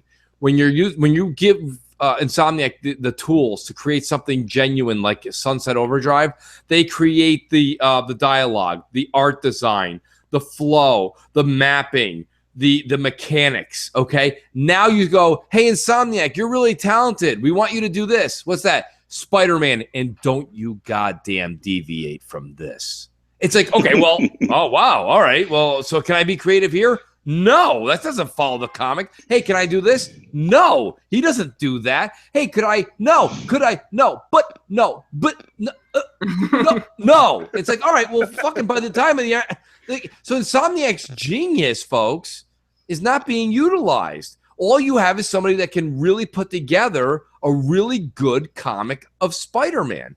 So get ready for a QTE blasting a guy that comes out of a helicopter and you fight a guy on the top of a tall building and then you just web sling. And people are like, Mooch, you don't think it's cool to web sling? I don't know how cool web slinging is for $65 in 10 hours. I don't know. You tell me.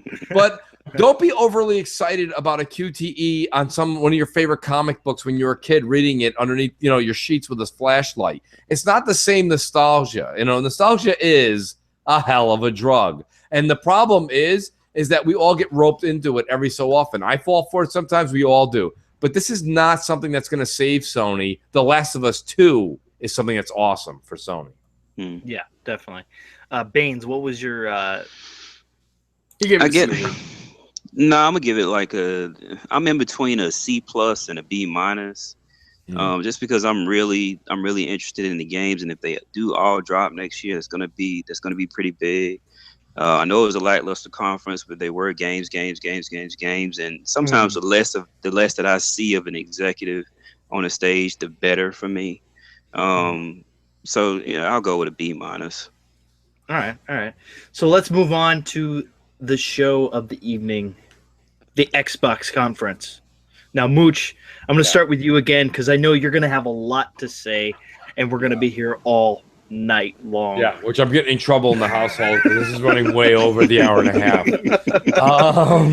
But yeah, no, Microsoft. Listen, Microsoft did. I'm not going to just sit here and just praise Microsoft. Okay, that's what people don't understand. Yes, I like the brand. Yes, I enjoy Microsoft. Yes, that's where I spend the majority of my time and money. But Microsoft had a good show. Okay, they did have a good show. I will depict some of the minuses too. So don't think this is just a fluff for them. But Microsoft did a really good job of coming out and showing us the 4K. Okay, they put 4K on the bottom of everything you're going to see with 4K and HDR, Xbox One enhancements, etc., etc. So they did a good job there. I thought that they showed a lot. And here's the thing. Microsoft has been absolutely crucified the past 3 years because they don't have anything but Gears, Halo, and Forza. Well, now they show you the most diverse lineup of games I've ever seen. And whether it's a timed exclusive, it doesn't matter, okay? Sony did this same shit the past 3 years. There's been a ton of games that Sony had on stage, and they were like, console exclusive, kinda. And it was like, what? What does that mean? And then it came to Xbox later. And some of these games may come to Sony later, but the fact that Microsoft gets them for 6 months to a year or whatever they're going to get is awesome. A lot of those Japanese titles looked really good. You know why? They weren't JRPGs. They were like Ninja Gaiden style games, action-packed, a lot of stuff happening. Well, like Black Desert, that's a big game. Absolutely. I even liked, what is it there? Dark Cohen or Cohen, something like that. Cohen Vein. That was great, by the way. Great game. I'll be buying that game. So there's a couple of great games there that I was looking forward to.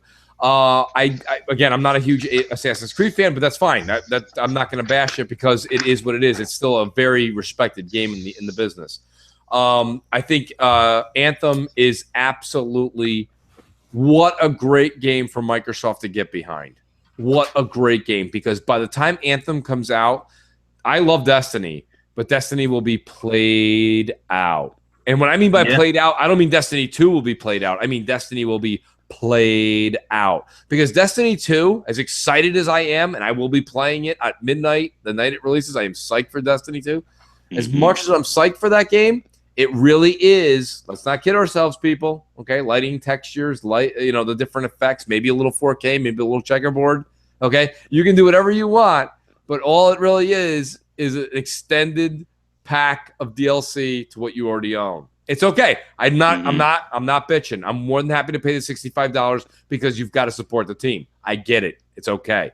But Anthem, if done properly, and I'm looking at you, Ubisoft, you fuckers with a division, you fucked us over. Okay, you fucked us over big time. Shout out to Def Jam Bam in the chat too, who's still in the basement. He's still in the basement playing that game. Listen, and I'm gonna. He's been living there for a couple months now, right? But he has. He's been there for a while. And me and Def Jam Bam, we're gonna play a little Gears later tonight. But I'll tell you right now, hear me out. They screwed us over, Destiny, or the Division. Pardon me. Destiny's gonna be tired by then. You're gonna have Anthem come out, be fresh. The game is fresh. It adds a flying mechanism to it. The level design is wider, vertical. There's an underwater aspect. Even if it's the same concept of Destiny and just new worlds, with new characters. And listen, let me tell everybody something. If you even are concerned about story with BioWare, you got another thing coming. BioWare is the company, I say this, the company for story in the gaming industry. There's nobody better than BioWare. Nobody. So if you want story, you got it. You've got EA's money backing it. Big boy money. That's big boy money. Now you have Microsoft saying, okay, Bungie and Destiny are over there. Microsoft has money involved. Can you even understand what I'm talking about when I say money? Because me and GKB actually went back and forth with this on Xbox Nation. When I say Sony's broke, their competitor, Sony's competitor is the Xbox. Microsoft's competitor is Amazon and Apple. Do you understand that Amazon, Apple, and Microsoft pretty much own the earth? Okay? The earth, and Sony owns like a quarter strip in China. Like That's interesting Japan. too. There's nothing there. They don't own a lot, guys. You're talking $9 billion versus $465 billion. It's not even close. Hey, real quick, Mooch, but do you think that kind of hinders Microsoft in some instances, especially with first-party titles, as we're seeing? Yes, Because it does. Phil Spencer actually has somebody he has to go and say, okay, can I get money for this? Absolutely. Whereas Sony is dependent on PlayStation. Good point. So they're going to do a lot more. So do you think that's why we have this first-party issue with Microsoft, as where you don't really have that with Sony? That's a good point, At Baines. this point in time. Baines, I agree with you, because here's the thing. What Baines is saying in layman's terms, and I totally get what he's saying, is Sony can just go ahead and make an executive order to go buy or do whatever they want as far as gaming, because let's be honest, the PlayStation is, if it's not their number one product, it's their number two. Where Microsoft looks at Xbox with a lot more respect than it used to, okay? Phil Spencer has quite a seat at the executive roundtable now versus like 10 years ago, okay? Right. But yeah, no, Phil's got to get a lot of signatures on a piece of paper before he can get approval to do shit. Right. And do I know that for a fact? No. But Microsoft's so big that Phil can't be like, oh, that's just $30 billion. Buy it. You know, Right. No, that's not. It's not happening. But you do have to understand. All right, anybody who saw the movie Annie or the remake Annie, Phil goes and talks to Daddy Warbucks. And it's Sony. They're like, hey, somebody throw a pickaxe and hope we hit oil. Like there's a big difference. Like Sony doesn't have that kind of capital. Microsoft went out and bought Minecraft for $2.5 billion with a B, B, billion. That's a quarter of Sony's worth. Okay, so like you have to understand, we're not talking about the same kind of company. And I think, with all the YouTubers that have been fighting the good fight recently, I think, Phil, if you saw his interview with Giant Bomb, he really laced into Sony. He really laced into them with the crossplay and how Sony made a couple jabs at them. And he was like, I don't even know where they're coming from with that. He's like, he wanted to say I'm offended, but he just tap danced around it. But you could see his facial expression. He was perturbed by it. But getting back to the show, Microsoft's E3 show was done very well. I think that they did a good job showing game after game after game. They did a good job of having Phil on board and then having developers come on and the heads of like studios like Dan Greenberg, I believe it's Dan Greenberg or Dan Green, something Greenwich from Turn 10. They had a lot of great faces. EA's new face of their business came out there and was very happy to announce the partnership between them and Microsoft for Anthem. So Microsoft, listen, I will say this much. The minuses for Microsoft, they didn't show any first-party new IP. Okay, they didn't do that. But people look at that and they go, minus, that's a negative, huge negative, huge negative. I'm not saying it's a huge negative because I know if anybody's been following this for the past 3 years, we know Phil doesn't show shit until he has shit.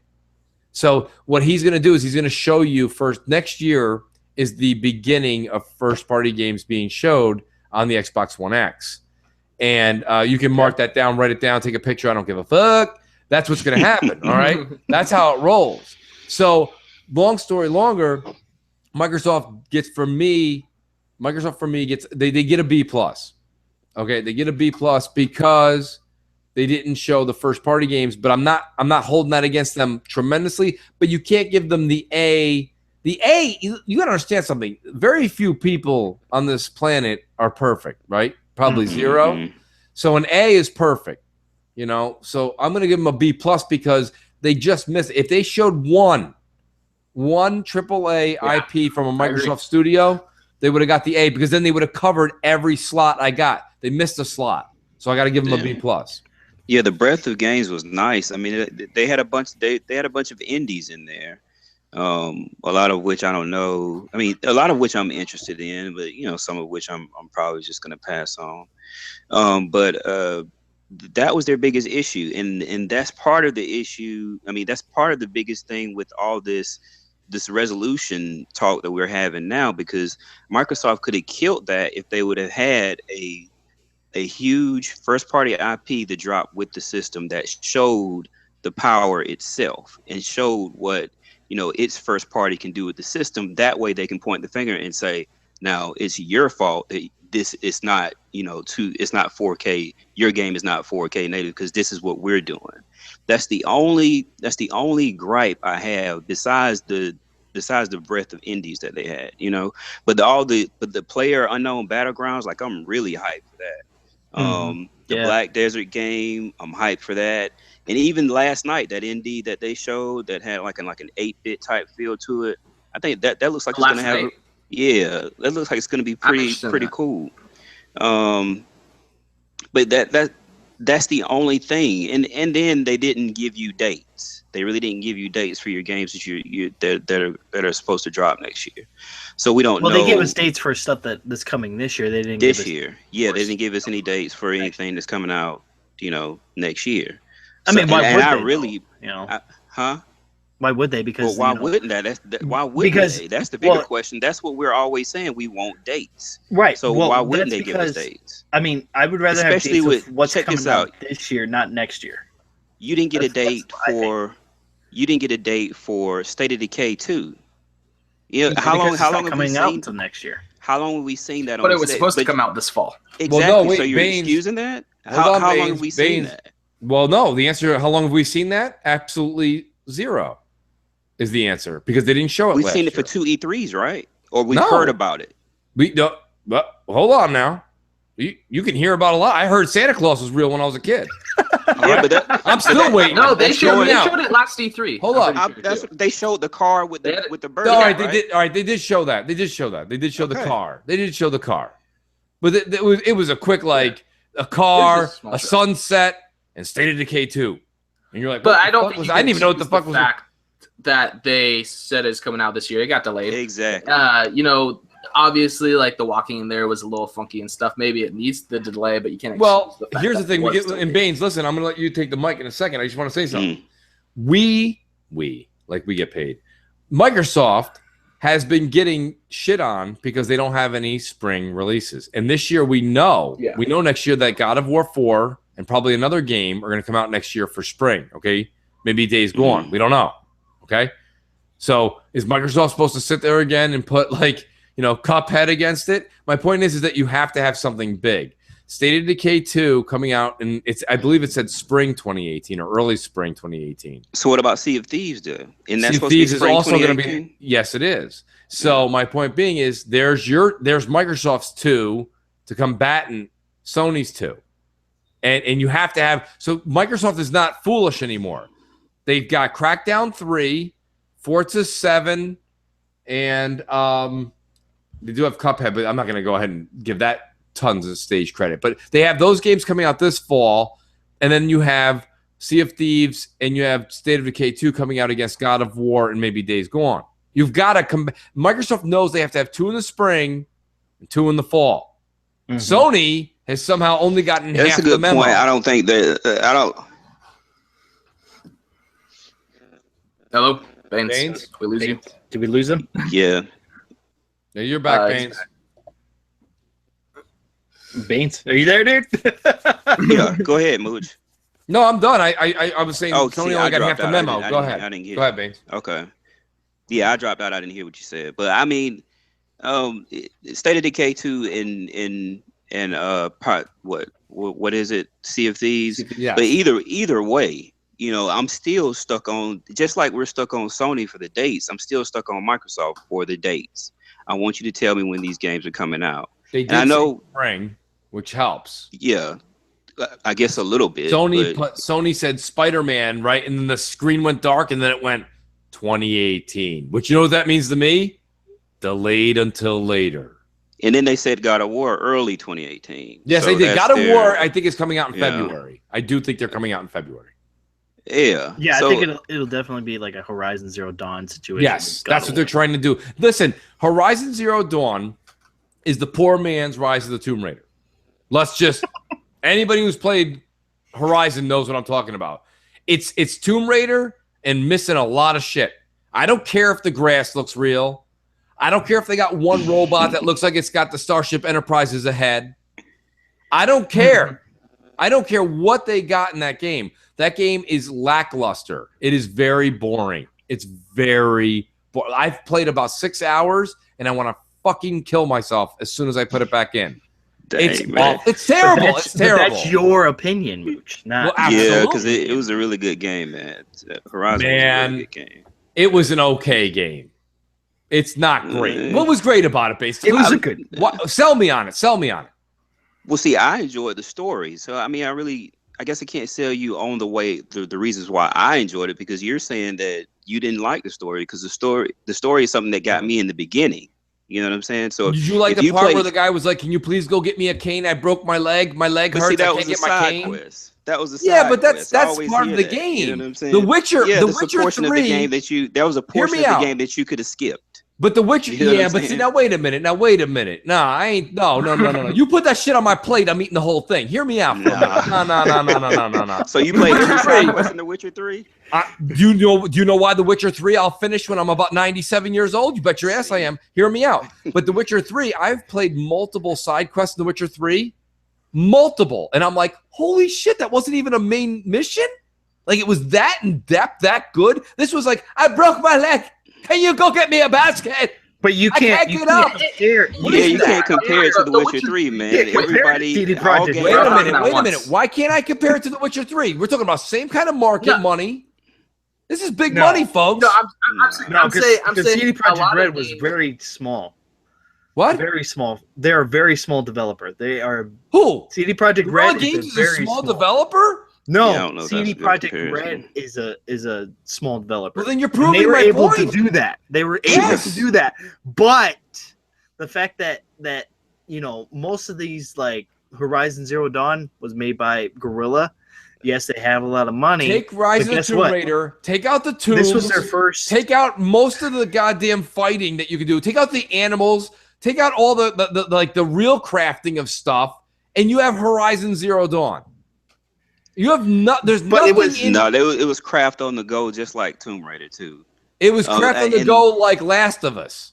And well, I mean, that's still good because I enjoyed The Last of Us. So did That's I, one of but- your favorite wait. games, right? It is, but I'm not going to hold The Last of Us to The Witcher 3. The Witcher 3 is the fucking Godfather, and The Last of Us is Goodfellas. Come on. Well, I yeah, that's don't what I was going disagree to bring that- up, Mooch. That's what I was going to bring up.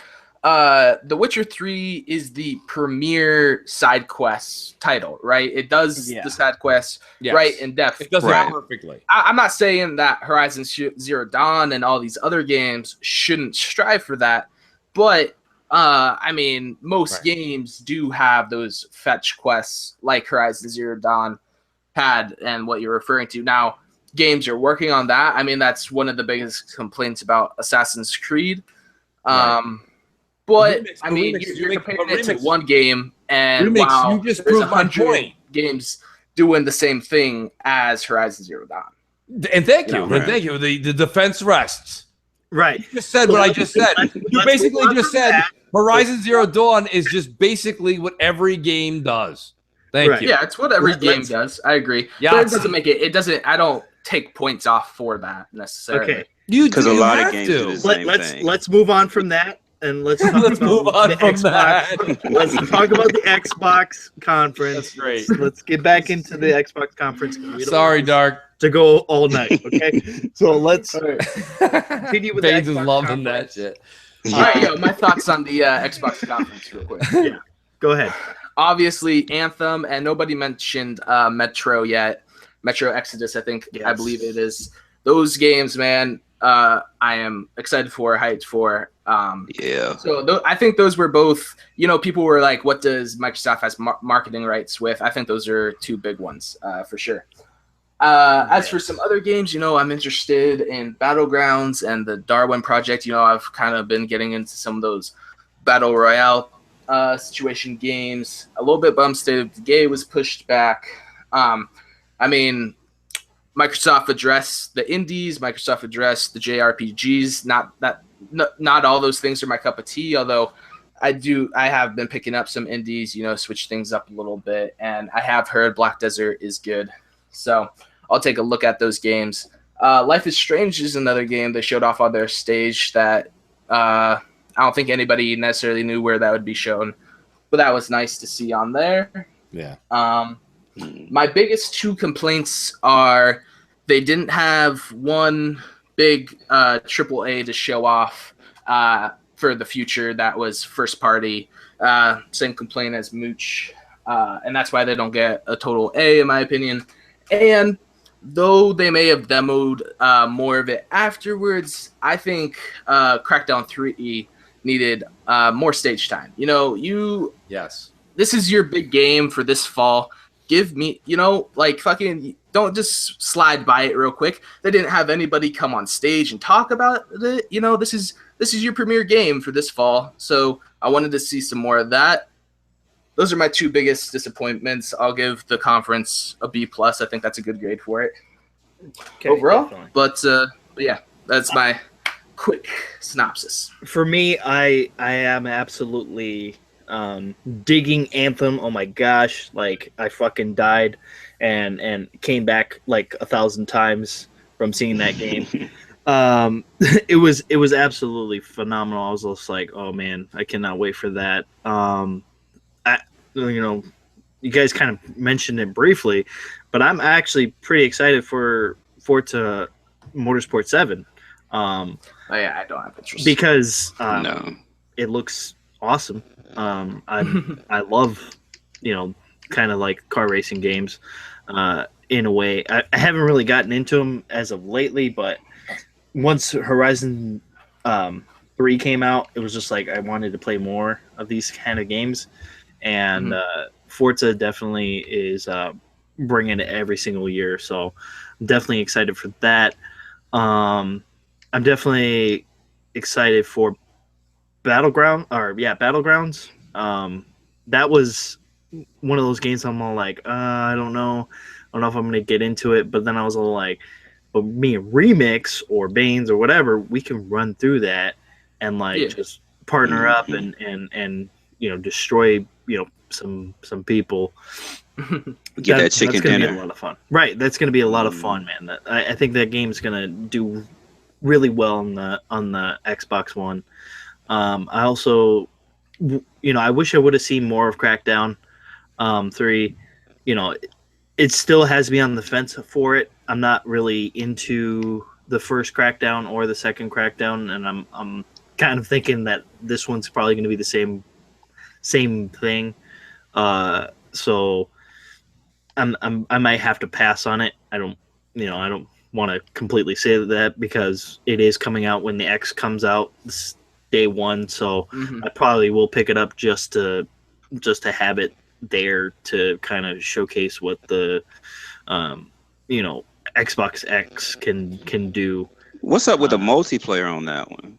Like, yeah, that's why the didn't thing. they show that? We don't even know if there is a multiplayer. Well, there's I'm sure there is. On what? Crackdown 3? Oh, you There's guys, a the but, multiplayer is the showcase, guys. I've heard this from multiple sources now this week. You haven't seen it because it's not ready yet. It will be ready by launch. But you've got two grade A developing teams working on the multiplayer. This is one of those games that's kind of like, the Call of Duty, the Star Wars Battlefront, and people don't want to hear me say it, but like the single player is kind of a throw-in. They're giving you the single player because they're like, here's a single player. By the way, you won't believe what the fuck the multiplayer is like. So Crackdown 3 is going to wow you on the multiplayer. I've heard this from a number of people at E3. You know. Yeah, see, that's what we. But I would have liked to seen something on the stage. just a little. Yeah, but it's not ready. In the demo. It's not or in ready. the demo. You know, Right. yeah, but they could have a portion. You know. Who the hell knows anymore? Remix. Yeah. Yeah, I would have liked to see If that. Microsoft shit isn't crisp, you have look at what happens. They've given you the strongest console ever made by human beings, and you've got fucking douchebags at Digital Foundry being like, "Well, it's not really what we. It may not be what we thought." And like, get the fuck out of here, asshole.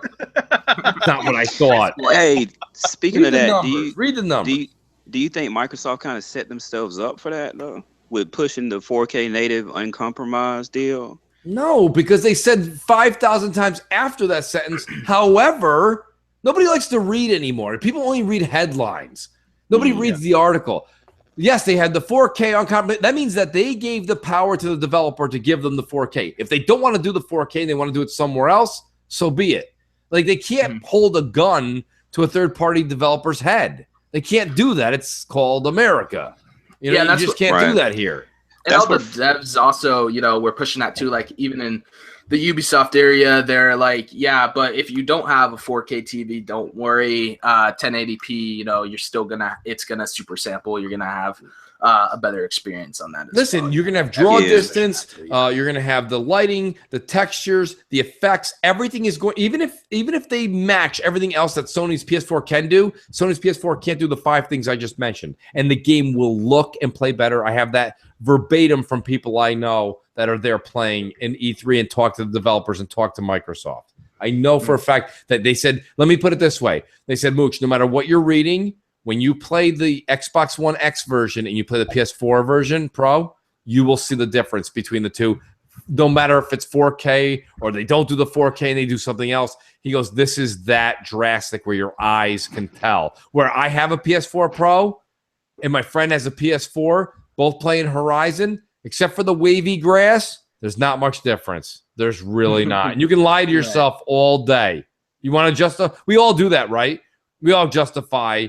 Like when two friends, you're at work and you're like, where are you going? I'm going to Taco Bell. Where are you going? I'm going to Burger King. And then later on, someone's like, dude, you should have came to Taco Bell. They were giving free this and that. You're like, no, I wanted French fries. Fuck that. You wanted the free taco. Okay? You're going to sit there and defend the fucking French fry comment. My whole point is, like, okay, PS4 and Pro is literally a money grab. I have it. They got my money. They got other people's money. It's a money grab. But they got my money. You can't be on, but you can't be on YouTube and not own it because they'll be like, Mooch, do you have a Pro? No, I don't have a Pro. I actually have common sense. Well, don't knock it unless you try it. What? I mean, like, that's the whole thing now. If you're a YouTuber, you have to just throw money out the window so you can know what you knew before you spent the money. Very true. I mean, ridiculous. But anyways, you know, it is. While we're still on Xbox and, you know, talking about Crackdown a little bit because we were just doing that a minute ago. I did get a chance to play that, and Agents of Mayhem wasn't on any stages. I don't think. I got to play that as well. So if you guys. Those are the last 2 games I played, so if you guys have any questions on those 2, you know, shoot away.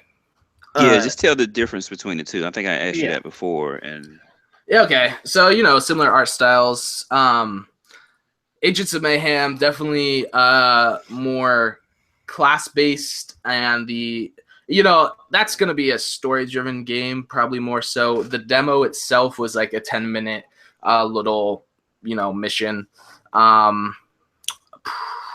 It was good, you know, maybe some, I mean, they're both similar art styles and hopping around, hopping up buildings and doing crazy stuff. Crackdown, the demo didn't have as much of a, of course, the word slips my mind now, but, you know, there wasn't as much of an objective. It was just kind of go in, kill some people. It was playing in the single player mode, and let's see how you do killing people. You know, you can go around, pick up weapons. Yeah.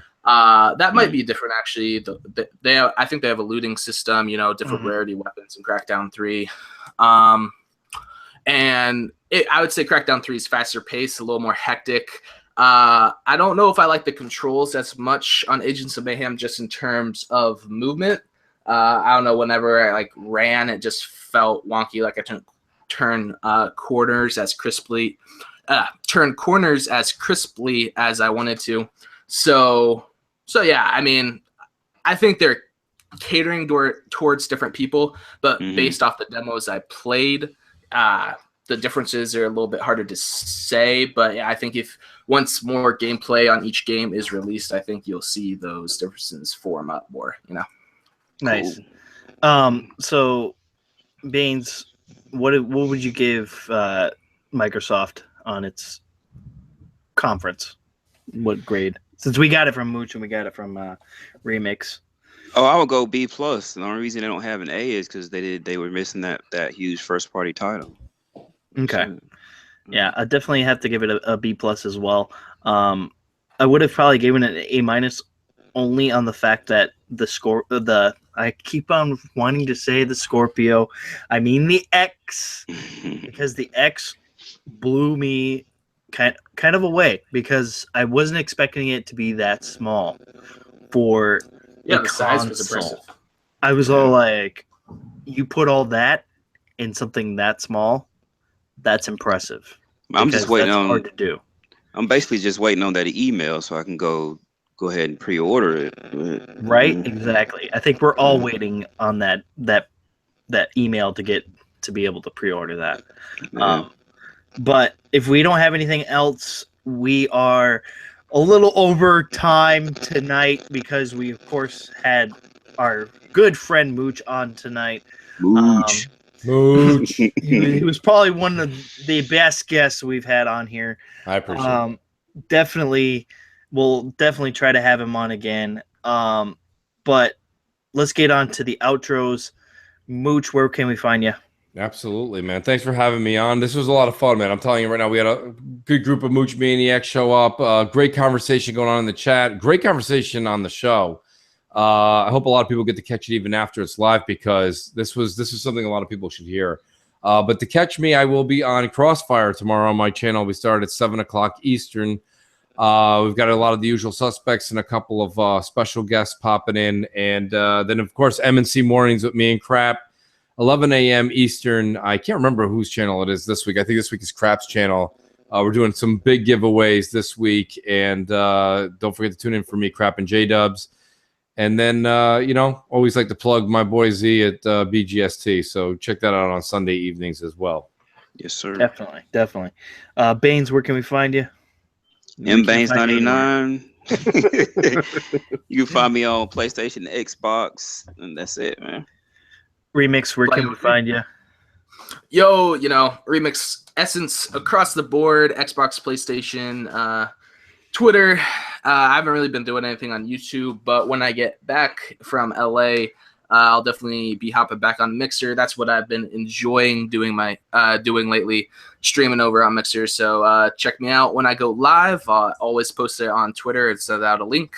And other than that, here every Thursday, 9 p.m. Eastern, baby. Definitely.